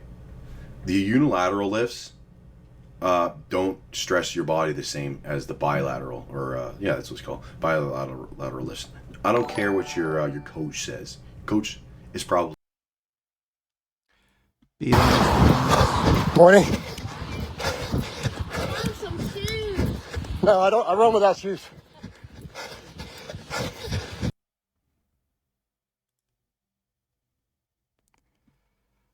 He's such a fucking retard, dude. He gets like the stupidest ideas. Jogging stream, and then he has like a phone that doesn't have image stabilization built in, and he doesn't use a selfie stick, so it's just completely and utterly unwatchable. Blaha is such an incompetent fucking moron. Thanks for the donation, though, B. Dude, he is such a fucking weirdo. Holy fucking puny. Okay? Lat pull down. The lat pull down can be good if you're not like if you're not like Jimmy the Bull, and if you're actually doing a lat pull down and not doing like a back swing. Hyperextension. Well, the 45-degree hyperextension is what made Pete Rubish's deadlift blow up. It definitely wasn't the steroids. So, yeah, we'll put this up in. There we go. Why would you do this? It's 45 pounds. I know it gives you a good burn in your lower back and in your glutes maybe. But it's underhand lat pull. Wait, what was the one exercise he had in the bottom? You a good Gives you a good burn in your lower back and in your glutes, maybe. Good mornings. I actually like good mornings. Kind of weird how I'd put them down there. I think they're pretty okay. But underhand lat pull down. Oh my goodness. Barbell shrug. Well, actually, we'll put this up here. If you're doing the power shrugs like I was doing, 2 workouts, then that's a good. You have to do it really heavy. You have to do your shrugs really heavy. You can't be doing it. Well, some guys can make they can make gains, but you want to have first of all you want to be moving some weight because it looks cool. Okay. React to these.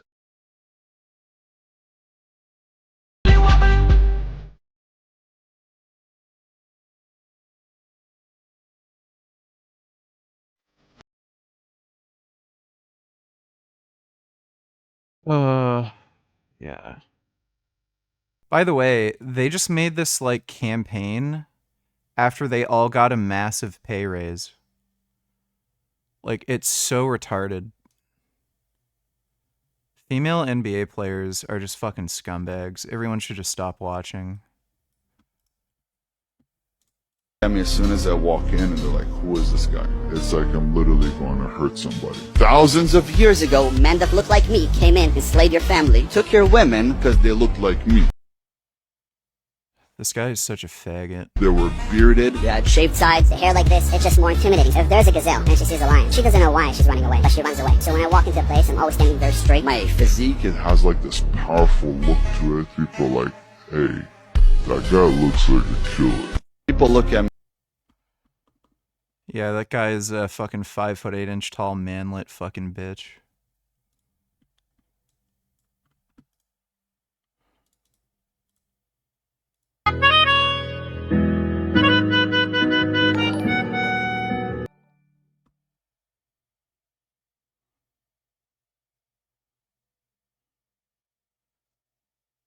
What is this play?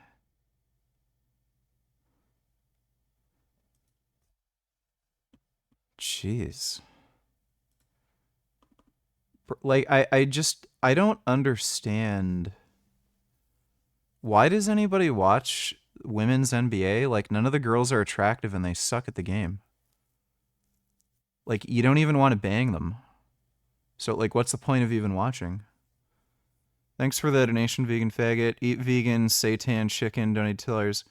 When can we expect the Gary Catherine Fulton debate review? Will you review it this stream? If so, when? Don't want to miss it. Also, have you spoken to Gary about it since it happened? Well, he told me that he hates them and they're scumbags. We'll probably react to it tomorrow. I just ended up having like a fucked up schedule today. But yeah, I'll be sure to start a stream at a normal time tomorrow. And I'll react to it then. It's just fairly long, so I'll just react to it tomorrow. Thanks for the donation though. Eat vegan, seitan chicken. That's why the best way to start, you set it up in like a block pull position or a rack pull position. Although don't be the guy that bends the bar. You know who I'm talking about. You know who you are. Don't be the guy who bends the bar. Although he does it squatting. You set it up in that position, and then you pull from the rack pull position, and then you fully extend. You go up onto your calves too, because it's also a calf exercise. T-bar row. Yeah, that can go there. Stupid gimmick. I thought that's what Arnold did. It's the one where your chest is on the pad and you're pulling on it like that. I mean, you can do this. You can do whatever the hell you want to do, but if you need to, it's better to specialize. I want my deadlift to go up, not I want my back to be big. Because if you get your deadlift up really high, your back's gonna be freaking huge. All I do is 2 exercises. I used to do bent over rows. All I do is 2 exercises now. Okay, my back's probably it's pretty big. It's probably. I mean, why not have it bigger? T-bar rows are pretty sick. I've been doing them. pretty big. Yeah, bent over dumbbell row. Look at this guy's. This guy's in the ready position. Bent over dumbbell row. Here we go. Single arm lat pull down. Isn't that the same as this other one that I just put up here? No, I skipped over it. Yeah, single arm lat pull down. Yeah, it's right here. Single arm cable row. Oh, this one's more horizontal. This one's more vertical. Okay, yeah, doesn't matter. You got to get down on one knee, and then when you go up, you pull down, and you got to be holding your lat. Okay, because you have to keep a pulse on your lat to make sure that the lat heart is beating, and make sure the muscle's contracting right. You know, you don't want people talk about making sure their muscles fire. They do the right warm-up exercises. Yeah, that's true, because you don't want to have a misfire, right? You don't want your muscles to be running on 3 cylinders instead of 4, right? Pendlay row. This isn't heavy enough to do anything. Just add weight to your deadlift every workout, even if it's 2 pounds. All right? If you're a novice, it should be more than 2 pounds. But if the weight on the bars are going up, then your body's getting bigger. Because despite what some people say, they tell you, strength training. Yeah, I disagree with that one. Pendlay rows are pretty good. They're gonna. You have to have a strong back in order to do Pendlay rows effectively. So I think Pendlay rows and deadlifts work in tandem with each other to build a bigger back. Causes hypertrophy. Seal row. I've never seen this one. I see Gravestrong do this. Is that must be Seal, the singer? That's what he does. Yeah. So. Yeah, that can. Well, this will be also Gravestrong tier.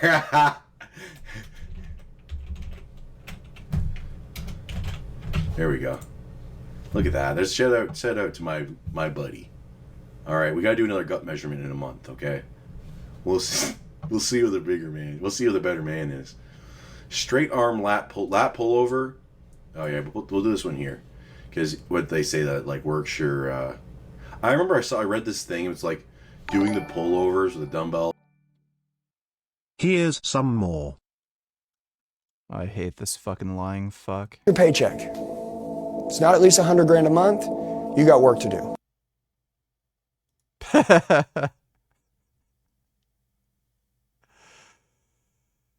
Oh, what a fucking loser.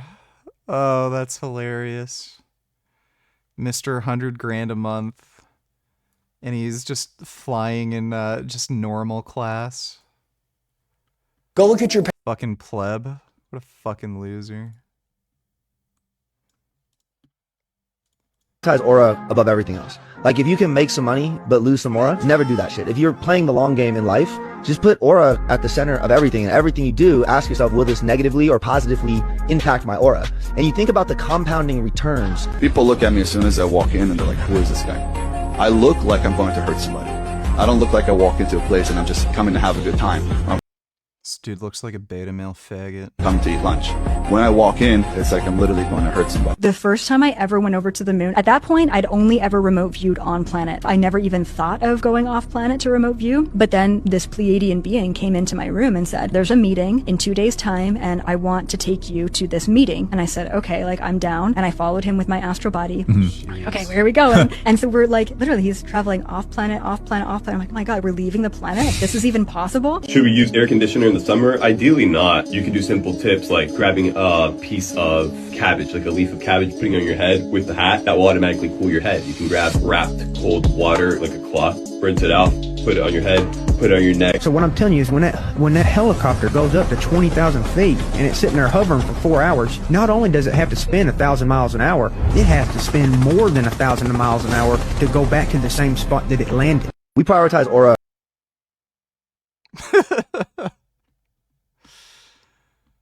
How do people watch this shit?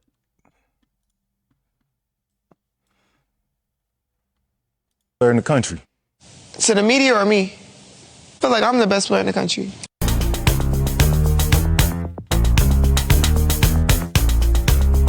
Pass perfect to Reese. Probably what she said. Reese Elizabeth Williams, Angel Reese. Carter feeds Angel Reese. Can't finish. He's short.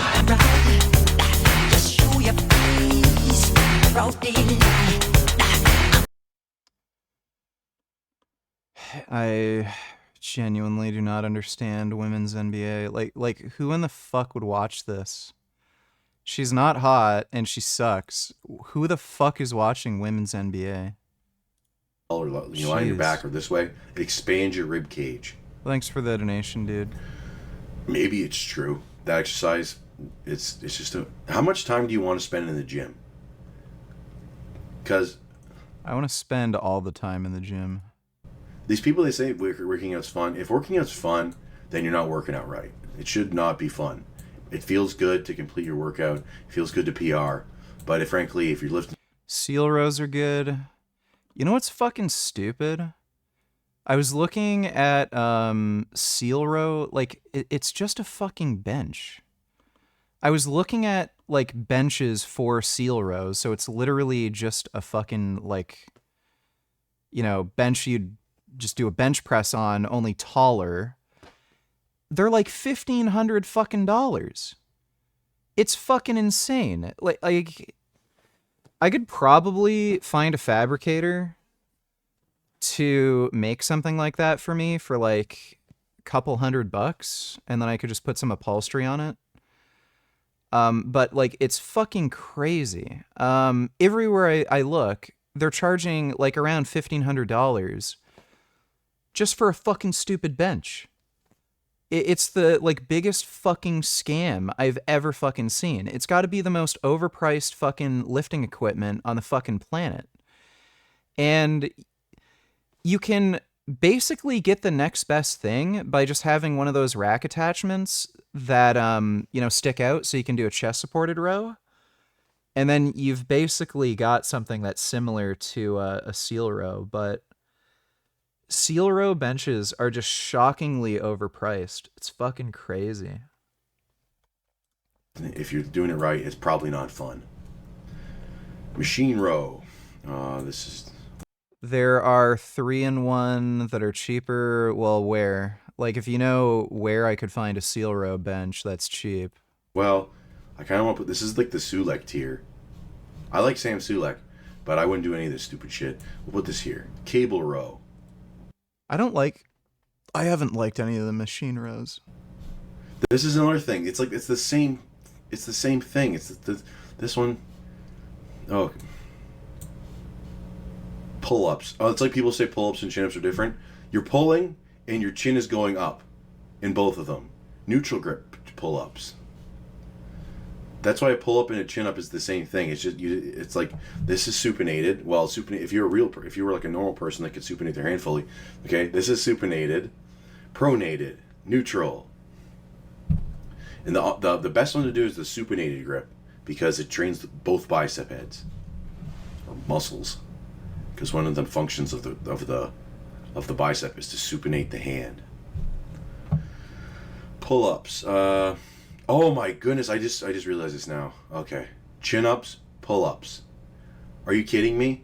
People actually. I remember I usually argued about this. I think even on Starting Strength to talk about this. You're pulling and your chin's going up. Neutral grip pull-ups. You can do whichever one you want, but this should be your main exercise for your lats. Bent over dumbbell row. Goated. This one's more of like a pronated hand position. This one's more of a neutral hand position. Okay. Is that grave strong tier? Nah. Close grip lat pull down. That can go here. They see that's what Sam Sulek was doing for his biceps. Although I think that might be a pronated grip. Who knows? Pull over. Okay. Although the 20 rep squat program, I think it's called super squats. That's the exercise you do right after your set of 20. And back in the day when I had good stamina, although it's coming back because I'm not going to use Tren anymore, you do the set, and then right after, I remember my brother would unload the weights, and then the person would unload the weights for me, and then I'd go over and do the set of dumbbell pullovers. I think it's like a set of 20 or something. And he would do the same because we both did the 20 reps. 3-in-1 infinity bench.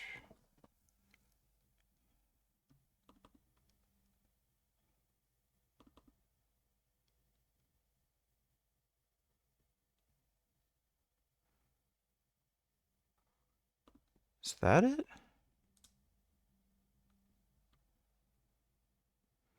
Oh, Amazon?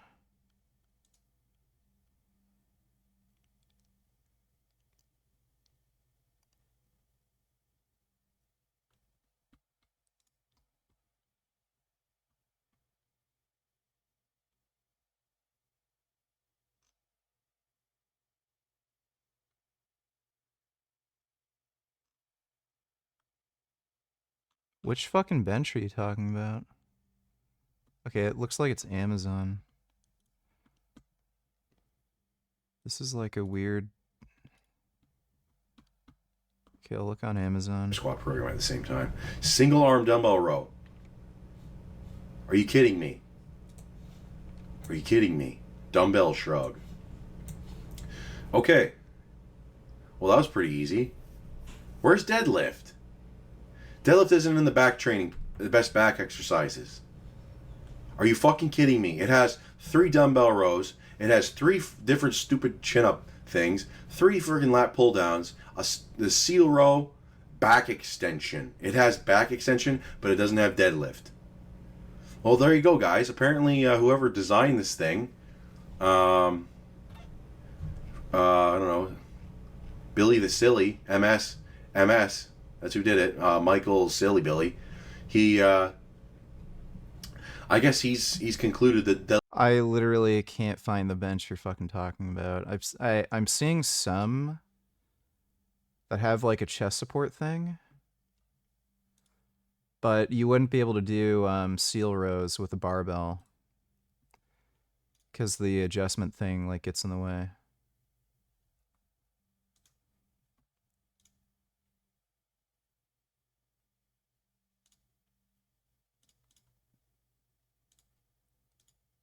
Yeah, I can't find anything. Deadlift is useless, okay? Holy fuck, I'm streaming on Kick right now because I'm banned from YouTube for a week. Shit. So I'm just going to stop doing it. How long have I been going? I don't even know. At least, I think I'm still being captured. That's good. Hopefully the audio isn't terrible. I don't want to do this again. But I need some filler. And so anyways, I'll see you next. You know, if you want me to do other tier lists, if you enjoyed this, or if you hated this, if you hate watched it, it was some sort of like masochistic experience for you, but you still enjoyed it because you're that's your kink, then make sure you leave a comment and you like and subscribe for the algorithm. Thing that I've said a few times on this channel is that if I had the means to, I'd make myself a 1-to-1 replica of the Resident Evil mansion. Clues, traps, and all. Of course, when I actually think about that, I always realize that inevitably I wind up getting taken out by one of my own traps. Well, as it turns out, in a sense, someone kind of beat me to it by several decades, and my fears were not totally unfounded. So for today's episode of 1001 Ways to Die, let's take a look at a real-life Resident Evil house, as well as some motorcycle carnage with a bit of irony to it. Oh, and also, we got a meme turned deadly.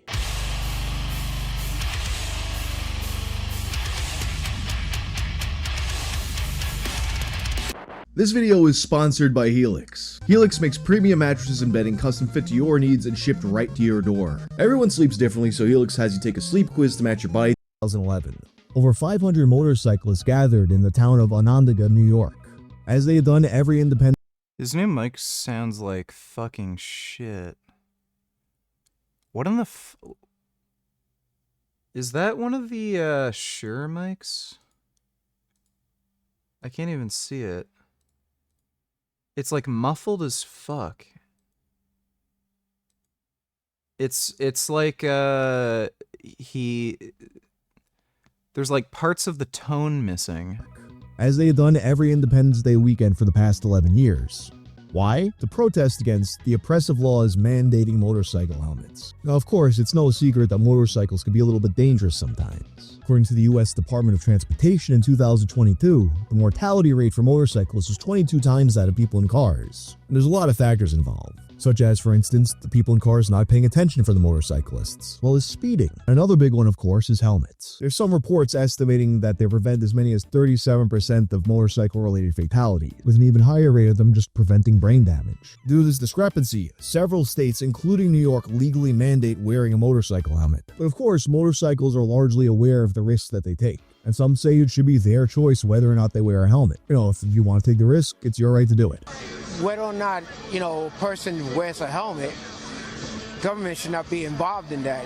Everybody should have the choice of wearing a helmet or not wearing a helmet. In 2005, the group behind the yearly protest, American Bikers Aim Toward Education, or ABATE, published a report claiming that mandatory helmet use doesn't prevent accidents, noting that a large amount of fatalities involved alcohol and people who are unlicensed.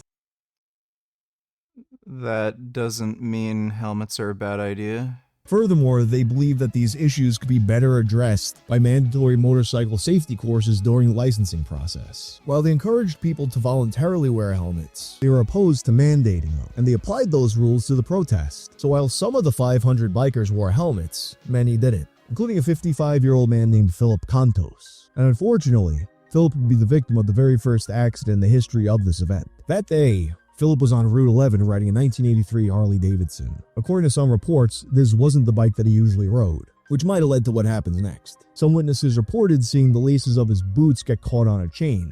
When he feels this happening, he looks down to see what's going on, and then he looks back up and he sees that he's getting really close to the traffic ahead of him. So instinctively, he just hits the brakes. But he hits the brakes a little too hard, causing his bike to fishtail, meaning that the back tire loses traction and starts to wobble back and forth, like a fish's tail. He tried to regain control of the vehicle, but he was sent forward, flying over the front of his bike, landing on his head. He did not survive the landing, and according to state troopers, had he been wearing a helmet, he probably would have survived. Of course, Gee, what a surprise. Helmets are a good idea, I guess. the sheer irony of this situation made for a juicy news story. I mean, shit, that's why it's in this video. But in the days following, Philip's older brother Richard noted to Syracuse.com that he was sick of hearing from reporters taking that approach to the story, and he wanted to talk more about his brother. He told them that his brother was a truck driver and an army vet who hated everything to do with the government. He was always protesting things, and given the chance, he would do this all over again. Richard also noted that, despite the conclusion of the state troopers that a helmet would have saved his life, it was found that his chest had filled with blood after he'd broken his ribs and his heart lining was punctured, so it actually was quite possible that a helmet would not have saved his life. The president of the ABATE chapter responsible for the protest, Christina Rathburn, offered her condolences to the family and stated the shock of the group. But she also said the incident wouldn't change their stance. It's not going to stop us protesting our right to wear a helmet or not wear a helmet. It's your own risk. Alright, before I get started, in case you're wondering why my voice suddenly sounds like dog shit, it's because between this segment and the last segment, I went to the ECW arena and blew my voice out yelling at Bandito versus Hechicero. Great match, but now I sound like fucking dog shit. Anyway, I think one of the absolute worst memes of all time was planking. If you don't recall, that was that thing where, you make your body stiff like a board, like a plank, and you lay face down on the ground or on some kind of surface. And this was supposed to be funny somehow. I mean, I guess it was kind of funny in this one Tom Green segment, but that's kind of more because people are investigating like he's a dead body or something, not just because he's laying down. Most of the planking stuff wasn't like that. It was just like, hey, I'm laying face down on a table. That's something you don't usually see, right? But Tom Green's segment. Did you see when Avi was defending marriage benefits for men against Andrew Tate on Twitter? What were his arguments? Dude, there's literally no reason for men to get married. It's just fucking stupid.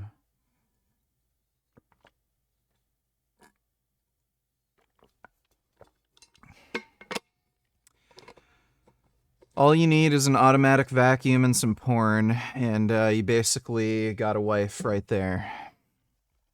Was all the way back in 1994, before his MTV show when he was in Canada. So it didn't get that much attention, and it was only years later that people started crediting Tom Green as the originator of planking. The larger trend as we know it begins in the UK, where it's called the lying down game. Then it makes its way to Australia when a rugby player named David Wolfman Williams does it during a game. And it's in Australia that the most infamous planking incident occurs. There had already been a bit of an uproar over the trend when a 20-year-old in Queensland was arrested for planking on a police car, an incident that would be replicated months later in the US to similar results. Following the arrest, Australian police spoke about planking to the Brisbane Courier Mail. While we appreciate the activity as lighthearted fun, Putting yourself and others at risk and breaking the law will not be tolerated. They warned that planking could be dangerous, so you should always make sure you're practicing safe planking. Just 1 week later, on May 15th of 2011, the police would be speaking to the Australian press again, and they said that what they had feared would happen had finally actually happened. During the craze, a 20-year-old named Acton Beale became a member of the group called the Brisbane... Bro, tax benefits? First of all, a lot of states and, a lot of states and a lot of countries don't give you tax benefits for getting married. They give you tax benefits for having a dependent in the household. So you can claim anybody as a dependent. That could just be a romantic partner living with you. So you don't get tax benefits just for being married. And any fucking dude will tell you this. Women are fucking expensive. So yeah, you're not gonna save any money in the fucking long run, dude. Planking Association. Co-founded by his friend Richard, the group spent the day in the park just planking on various objects and taking pictures for Facebook. It was all in good fun, but a week later, the fun would end. After a night out drinking at around 4:30 a.m., Acton decides that he's going to plank on the balcony of his 7th-story apartment. Unfortunately, he would not be able to maintain his balance, and he plunged 7 stories to his death. Following the tragic death, the police emphasized once again that while they get that it's all just a joke, you have to do it safely. In the following weeks, though, they would express disbelief that not only had the death not deterred the fad, they were encountering even more incidents, including multiple cases of people planking on the top of moving cars. In the wake of this, some suggested that Australia should introduce Cucksmuck Donny Tillers, how long are you banned off YouTube? Why did you get banned? It's just a week, so I think there's 3 or 2 more days left. No, 3 more days left. The ban should be gone Friday. I can't tell you why, but it was over something stupid. Was it because of what you said about Palestinian children dying or what? Can't tell you. Also, what is your opinion on Israel's sexual violence against Gaza? It's made up. I don't know what the fuck you're even talking about. planking Thanks for the donation, dude. laws. But legal experts argued that this would be impossible to enforce, and the actual instances of planking that were dangerous were already illegal under other laws. Of course, that didn't stop them from pushing anti-planking laws in the Philippines, but that was more to stifle protests that were using planking as a disruption method.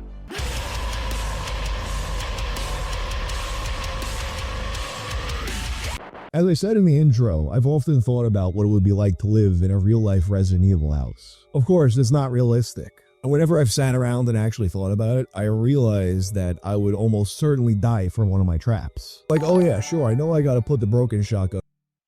And some more. You say I find my where does he shower? Shower? Oh no. That's good. Oh, what's your dream? I want to have a Hellcat, 6 baby mamas, and EBT. So, Jamal. Yeah, I've seen that one. What the hell? Oh my God, no way.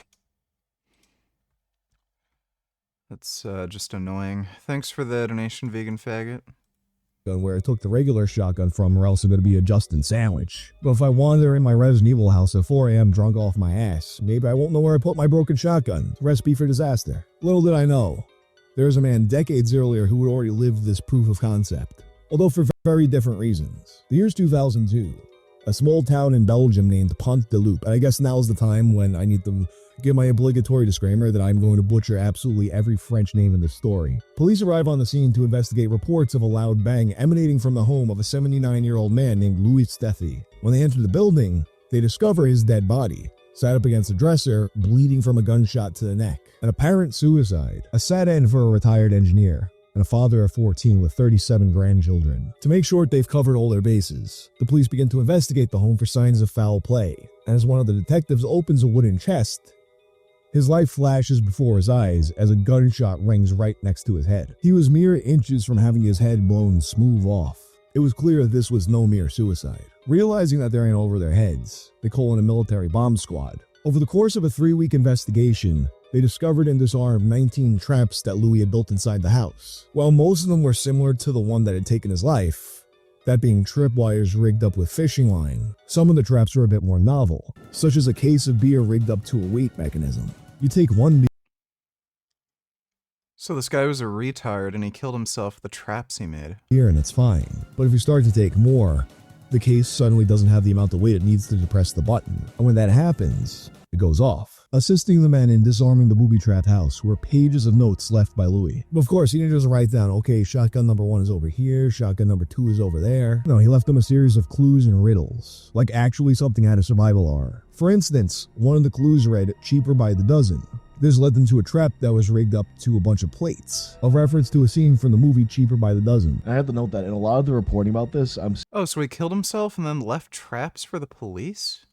seeing it said that this is a reference to a scene in which one of the kids throws a plate at another kid's head. I just sat down and watched Cheaper by the Dozen, and maybe I'm completely oblivious, but I did not see that scene. But it's possible that something was mistranslated at some point, because this did happen in Belgium. There is a dinner scene where you see plates lined up on a shelf. It could be a reference to that. A lot of the reporting around this case says that he kept these notes as a reminder to himself so he wouldn't set off one of his own traps. But I can't help but think that he planned for his victims to find these notes. I mean, why else make them into riddles? Well, why would someone do this? Let's go back to the 1960s. With financial assistance from his mother, Louis Dethy acquires a plot of land and builds the house with his own hands. It would be in that house that he builds his very large family. But things start to fall apart decades later when his wife catches him cheating on her. The once bustling home soon empties out, leaving Louis all alone. And by all accounts, he was never the same after that. Not only had he alienated his wife and children, but he also began to develop an adversarial relationship with his own mother. You know, the one who paid for all this in the first place. And as she began to reach the end of her life, it was time to get her affairs in order. Ultimately, as the owner of the property, she would not leave the house to Louis. Rather, she would leave it to one of his daughters, Jean. But after a several-year-long battle, he lost. The house he built was no longer his. But he'd be damned if the family that abandoned him got to enjoy the fruits of his labor. So he put his engineering skills to use one last time. When speaking to the press, Jean described her father as a strange and cold but intelligent man, as she was sure that these traps were meant for her and the rest of the family. Of course, while the bomb squad did Dude, well, you know, to be honest, they seem like they deserve it. managed to disarm 19 traps, Louis had actually left 20 clues. The 20th trap was never discovered. Perhaps he just hadn't gone around to building it, or maybe they just couldn't figure out the clue that he had left. The 12 apostles are ready to work on the pebbles. You guys got any ideas what that means? Weird. That's a crazy story. I was doing 1.5 milligrams. My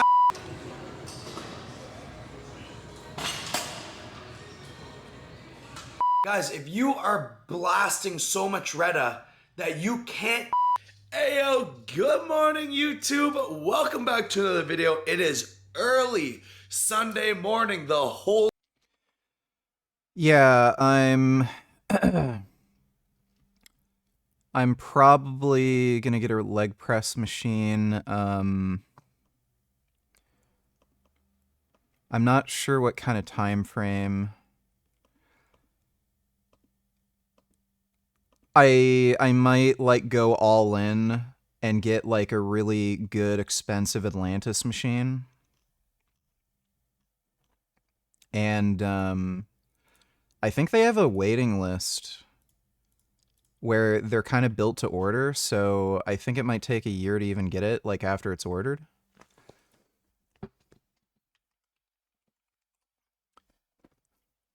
I might get a few Atlantis machines, their hack squat and their leg press.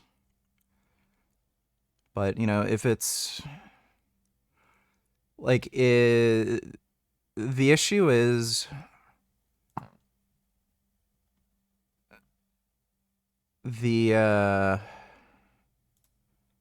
Canada has just the weirdest issue with weight machines. So,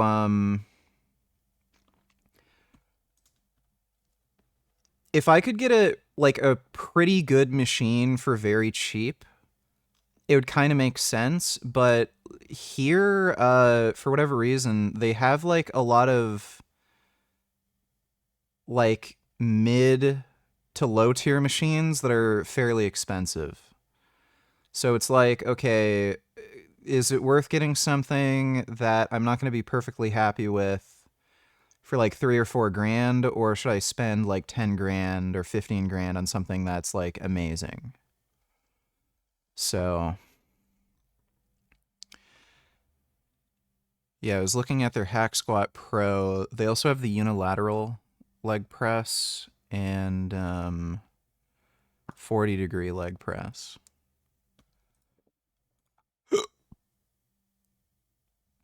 I kind of like this idea because one, unilateral work can be useful, and two, this would probably be easier on your back. So I kind of like the idea of this machine. And this is considered the absolute best hack press that you can get. These are made in Canada too. This is a Canadian company. I think their hack press starts at like 10K. I think you can get some extra shit, like extra weight horns or something for it that makes it more expensive. Atlantis Hack Squat Pro price. They don't list the fucking price on the website. 12,500. Oh no, wait. 10,600 regular price for the Hack Squat Pro.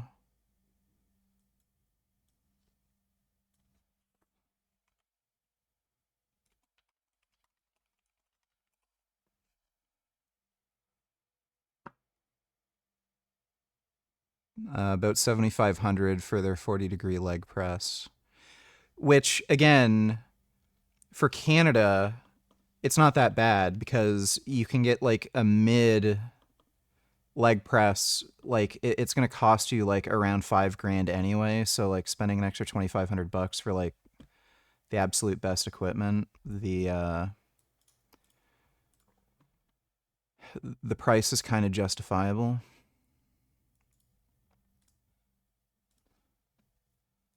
And that unilateral leg press is about 8,000. So I was thinking of starting off with one of these machines, but just getting some Atlantis equipment for lower body training.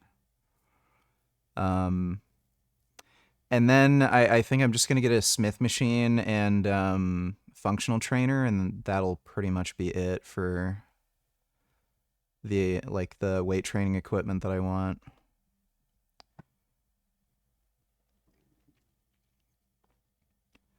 I just want some machines to make lower body training a bit easier. With the new squat technique I'm using, like, who knows, my knees feel pretty good. I might just be able to get by doing heavy squats and not have any issues, but I think it'd probably still be better to have some machines. Dodo donate $2. Do you ever get nostalgic and miss the past? No. Also, have you seen this? Look at this guy, The Undertaker. Oh my God, the dead man has arrived.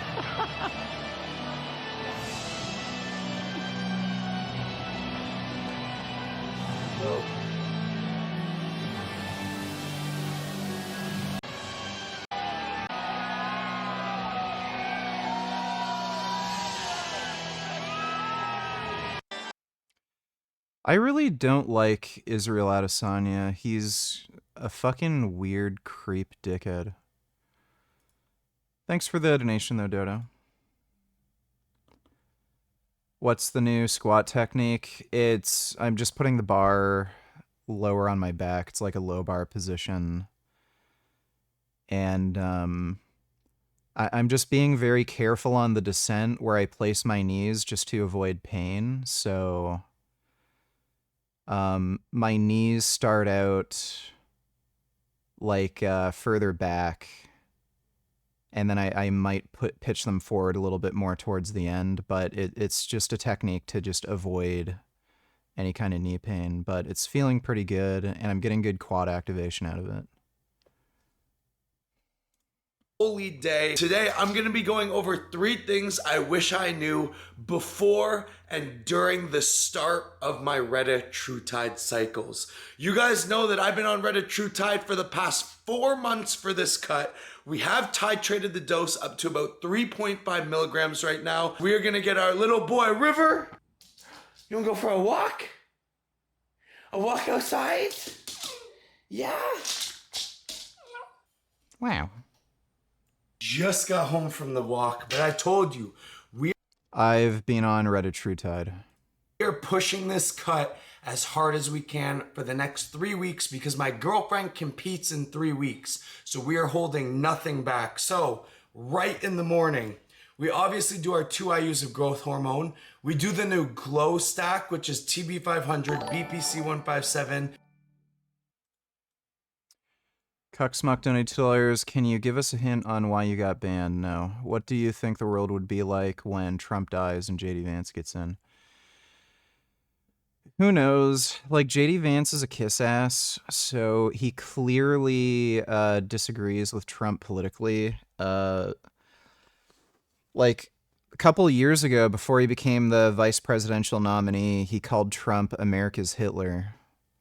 So he clearly doesn't like Trump. He just ended up kissing his ass because he knew it would be good for his political career. So who knows? Like, you know, maybe JD Vance would actually be much more in support of Ukraine, but he just doesn't. He's just not doing it because he knows it's not advantageous for him to, you know, be in Trump's graces. So who knows? The guy's kind of a weird idiot. He may be worse than Trump in some ways. But thanks for the donation, Cucksmuck. Low bar sometimes feels like leg press. Yeah, like you definitely have more strength with low bar, and even though you're pitched forward a bit more, I feel like there's less stress on my low back, and I can just push more with my like legs and hips. And GHKU, but I build it myself. The most important thing I started doing every single day, Reddit True Tide. We are doing 500 micrograms or just under every single morning right now, which is just under the 10. Sub-Q right into the stomach. It looks like nothing. And before we get into the 3 things after cardio, I think a lot of you need number 0, which is the dosage of Reddit True Tide. This is a 10 milligram vial. 10 milligrams with 2 milliliters of water mixed into it makes every 10. Do you think GameStop will exist 6 years from now? There's a good chance it won't. Like more and more things are moving to digital, so pretty good chance it won't. 500 micrograms. Now, some of these are 2 milligrams. Some of these are 5 milligrams. Some of these are 20 milligrams. I've had about 5 people this week on my Instagram DMs completely dose it wrong because they didn't have a clue what they were doing. Even though we did just go for a 30-minute walk of river, we're doing... Dude, the amount of people who use these drugs and they don't look up like how to reconstitute them and how to inject and take them and what dose, it's just fucking retarded. I heard a story where some woman bought semaglutide and she injected the entire vial at once, and she thought like, oh, I thought you just injected the whole thing. And then she was like violently ill and sick for 2 weeks. Like, why in the fuck are you taking these drugs and not doing any fucking research on how to take them? It's so stupid. 50 micrograms of Clen. We're doing 20 milligrams of GW with a scoop of amino cuts, and we are headed to the Stairmaster. So it's time to really shred up for these last few weeks of summer. No holding back. So I will see you guys when we get back, and we'll dive in to point numero uno. Eyes in the sky, gazing far into the night. I raise my hand to the fire. Another energy drink, and then having pre-workout before the workout. But before we break down the first point that I wish I knew of Reddit True Tide, I want to say that I'm not a doctor. I'm not a healthcare practitioner, unless you want me to be. For the low price of $5,000 a month, I will do it. And the last comment that I want to see from you guys is, well, Mark, I actually read on a Reddit forum that in studies of 16 to 25 men done in Ohio at this university, that actually doesn't happen, therefore you're wrong. Motherfucker, I took the product and I'm taking the product. The thing with steroids, the things with Reddit True Tides, it affects every single person differently. Nobody's right or wrong. It's like saying that sex gives you AIDS. Can it? Yeah, it fucking can. Is it very likely? Probably not. But that's like you coming and commenting, well, Mark, Reddit told me that sex gives you AIDS. Well, maybe if you're fucking another man, Jamal, that's about it. I want to go over the dosage of Reddit because I brought up that I did it every single day. And I used to not do every single day Reddit injections. I would only do once a week like most people prescribe. Now, doing it once a week was bad for me because I would have to inject more of it in that single dose, and that higher injection of that specific day made my side effects for the next 2 days 10 times worse than if I did smaller injections every single day. Those side effects being extreme poops. And like, I'm not even to like TMI. It wasn't like diarrhea. It wasn't bad. It was actually just frequently going to the bathroom non-stop. But when I was doing a 1 milligram or a 1.5 milligram Reddit injection once a week, at the time I was doing 1.5 milligrams, my shits the next day would be like 7, 8, 9. That's weird. I'm doing 2 1 milligram injections per week, so 2 milligrams total in the week, and I didn't have any digestive issues. Shits. When I started breaking it up into like 2 units every day, and then sometimes skipping a day if the side effects were too hard, it was 10 times easier to manage. Not only was it easier to manage the side effects, overall hunger suppressant that I got from doing everyday injections, whether it was placebo or not, was a lot higher than me doing one on Sunday night. And then by the next Saturday, I felt like I was starving again. And this would not be a Mark Plummer YouTube video if I gave you all 3 points right away. So I'm gonna eat this breakfast, get some work done, and I'll see you for the pre-workout meal, which is where I'll give you point number 2. Guys, something I ordered a couple weeks ago just came in. Bam. These Ray-Ban Meta glasses. You guys have been seeing these. I've been seeing these all over social media, like blow up. These ones are the ones that are transparent and clear on the inside, but the minute it hits sun, it gets sunglasses, so it's the best of both worlds. The content's gonna be so sick in these, because you guys will get to see every single POV that I do every single day.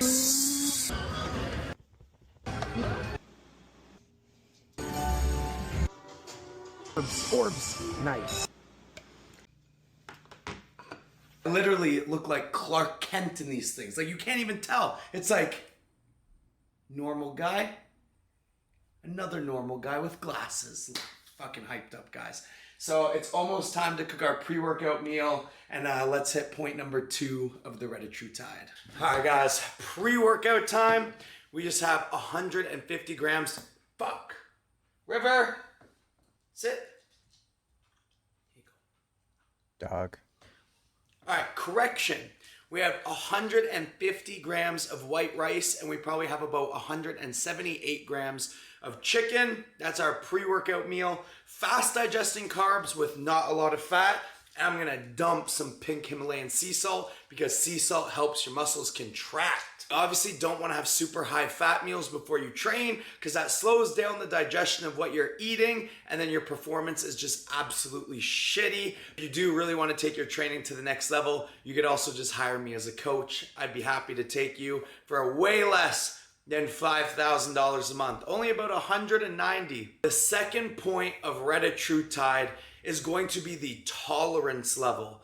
Now guys, so many people I find go from 500 micrograms to like 4 milligrams so fast. And again, every single person is different. If you guys have been watching this channel and have watched kind of the series of how the Retatrutide has been going, I was at 1.5 to 2 milligrams a week for the longest time. And then I wanted to crazily suppress my appetite. I bumped it to 3.5 milligrams a week, like no titrating up, and just went, and I didn't eat a thing for days. I would eat like 3 eggs, I'd be stuffed for the entire day. Oh. You need electrolytes like sodium in order to hold on to water. So yeah, making sure that you have an adequate amount of sodium with water helps you have more water content in your muscles, and that helps with your lifting. I would not eat one thing for the entire day. I would have like a big freezy to get some sugars in, and then half a piece of chicken, and I'd be like, okay, I'm too full, and that's it. I really feel when I started, I went from 500 micrograms to about 1.5 milligrams per week very quickly. If I could go back, I would titrate this up way slower because I've been taking this cut more serious, and I said that I wanted to go to 3, and now I'm at 3.5, and next week we're gonna be going up to 4. And now because I've been on this for so long, I do feel that my body has built up some type of tolerance to it. Back in the day, at 3 milligrams, I couldn't eat. Right now, at 3.5 milligrams a week, I can get all the calories in, and honestly, if I were to have a cheat meal, I can eat a fair good amount of it. Retard donated $2. It's 2:27 p.m. on July 22nd, 1979. A senior Ba'ath Party official approaches a microphone in Baghdad's Al-Khalad Hall. His hand trembles as he unfolds a piece of paper. 68 of Iraq's most powerful men sit in perfect rows. These are the officials who control the military, intelligence services, and government ministries. They're expecting a routine celebration of Saddam Hussein's recent promotion to president. But the official's voice cracks as he begins reading. I have betrayed the party. I've betrayed the revolution. What you're about to witness is Saddam's systematic transformation of colleagues into executioners through 3 psychological operations. Operation 1, break the strongest opponent through public confession. Operation 2, turn 68 witnesses into willing accomplices. Operation 3, force survivors to become executioners.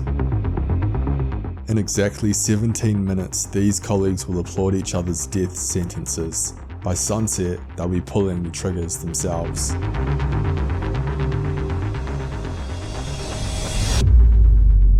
The man at the microphone is Deputy Regional Commander, one of the most respected officials in the party. 6 days ago, he was arrested. For 6 days, he was broken down psychologically until he agreed to read the script. I confess to plotting against President Saddam Hussein. I have betrayed the party, the revolution, the people of Iraq. Each phrase is calculated. Personal guilt, ideological corruption, national treason. In 30 seconds, he destroys his own authority in front of every colleague. Row by row, the officials realize this isn't a celebration. This is a trial, and they're not observers. They're about to become participants. The confession establishes the template. Respected party leaders can be completely broken. If this man, with 20 years of revolutionary credentials, can be made to destroy himself publicly, anyone can be next. The psychological foundation is set. Now Saddam can begin Operation 2.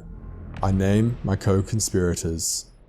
The confessor begins reading from his list. The Deputy Interior Minister, row 3, seat 7. A man freezes. Every eye turns to him. He faces an impossible choice. Stand and accept guilt, or remain seated and appear defiant. He stands. Applause erupts. The Regional Security Chief. This time, Saddam adds a twist. Please help escort your colleague outside. This is the critical moment.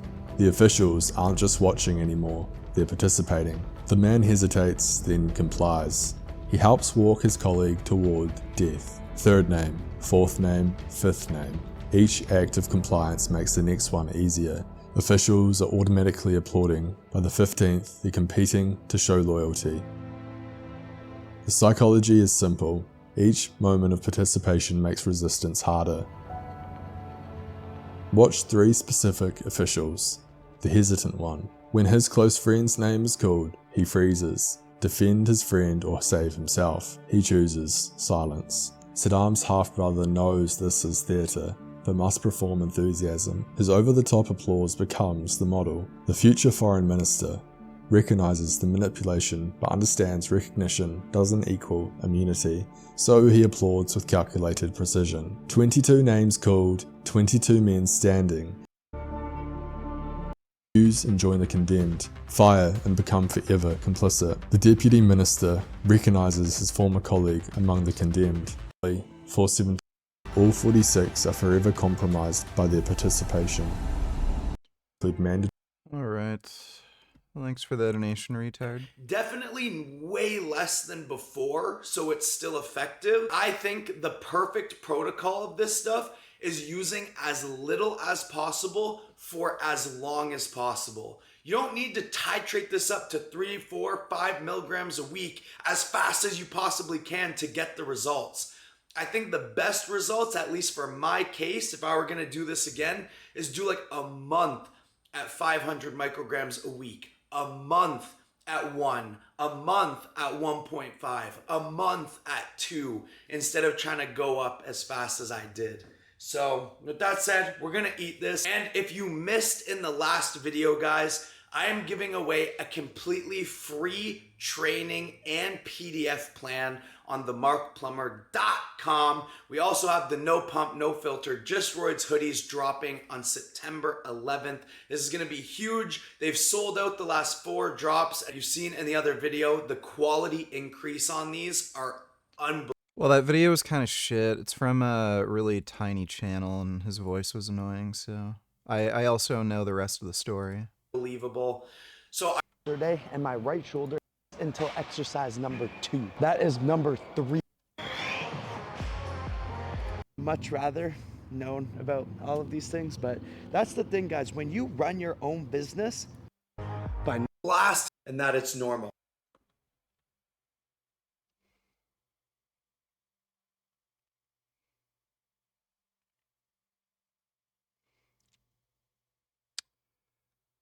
I have to poop.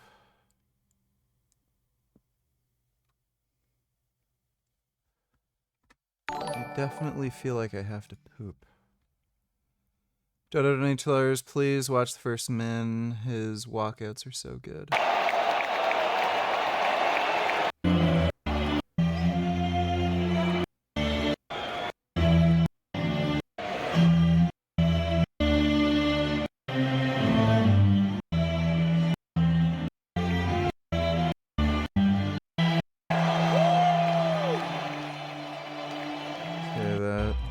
Boring. Thanks for the donation, Dodo. I really don't like Israel Adesanya. He's a jackass.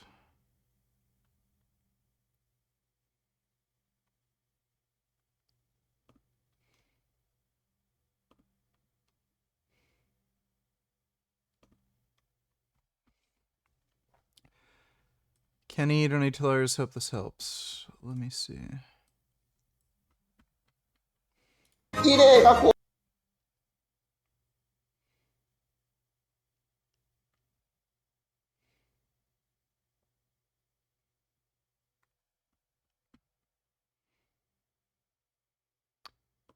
I don't know what the hell that is. Way out of here.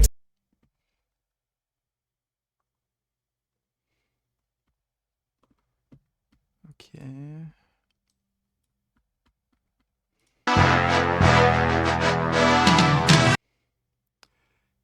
That's a really weird putt.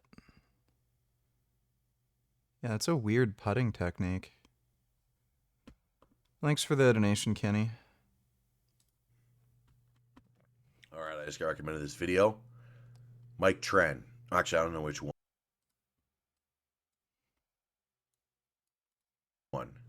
Concussion, torn skin, and heavy lifting. Okay? That's what this channel is going to be now. I'm just going to be a content parasite. Just kidding. But I think this is a lesson to be learned. If you don't already know it, I guess I'm going to save you a little bit of time. Do not ride a fucking motorcycle. Oh, but you don't just get a fast one. Don't ride any motorcycle. Okay? That is bad advice. You don't be like my dad either. He thinks a Vespa's cool. You know why? It's because it's Italian. And if you've been around Italians, everything Italian is the best. Well, guess what? There's no making a Vespa, also known as a Faggio, cool. Here we go. This channel does not promote or promotion any illegal activities. All content provided by this channel is meant only for... Oh, shit. Oh, man. Don't think too much into it. Don't be a pussy.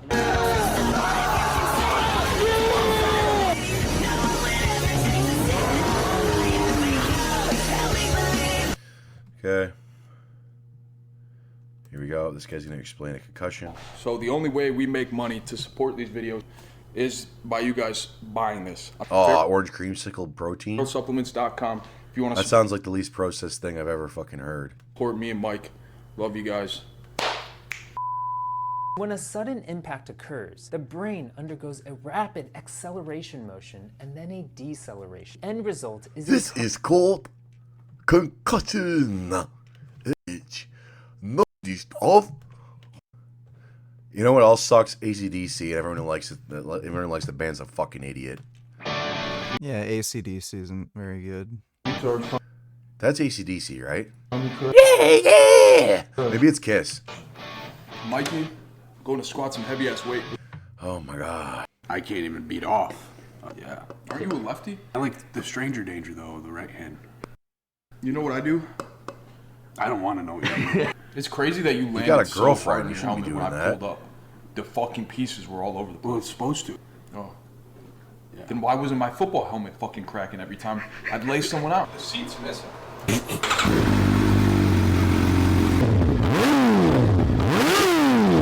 Oh hell yeah. Dude, the Wigger level's over 9,000. Somebody broke his fucking little bracket there. That shit loud as fuck. You can't have an ego on this Shit loud as fuck. bike, man.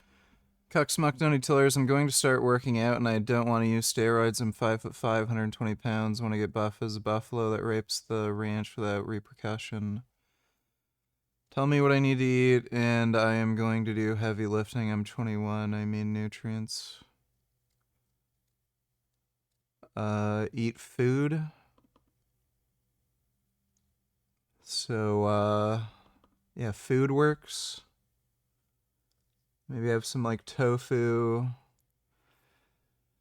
sweet potatoes, broccoli. Just have those as your staples and then just add in whatever other fruits and vegetables you want. Thanks for the donation though, Cucksmuck. Man, you ride like you are a fucking prick, dude. Every time you pull out of your... And if mom and dad find out about this shit, which they will, you're gonna be getting a fucking call. Grandpa called me, left a voicemail. Let's listen to it. What's the matter, you boys? You guys got a fucking loose screw in your head? Mikey gets in an accident. Lucky he ain't fucking dead. You fucking boys are stupid. I'm upset with you guys. Okay. Can't fucking believe it. You won't call nobody. I'm the asshole because Mikey crashed. Why are you talking like that? You're from fucking Michigan. Talked about it, but the fucking... I got in a really bad accident with the Hellcat. You know, I had everything thought out in the car. Just let me get to my shit. Corny as hell. The moral story: don't take life for granted, because shit could change in a fucking second. That's why I'm about to go lift heavy as fuck. and use my body to its full potential. Maybe not bleeding to death. that of lifting some heavy fucking weight on my spine. Since I played this song, because that's where the party's. They have the most basic Du hast Mitch, and all the fucking gay man. Oh. Either. Your likeness will be assimilated into our collective. But we got a quota. Okay, I am highly tired. But tomorrow is a rest day and I get to eat a bit more, so I should be streaming earlier, so like around 6 p.m. Eastern. I said I was going to do that yesterday, but I was too exhausted. But tomorrow should be better. So should be on at 6 p.m. Eastern. We'll react to Gary versus Natalie Fulton. And probably have some enough time to play games and shit. But yeah, short stream tonight. Yeah, and Catherine Klein. But hope you all had fun. Big thanks to everybody who donated on Streamlabs. Really appreciate it. And I will see you all tomorrow. So, nighty-night.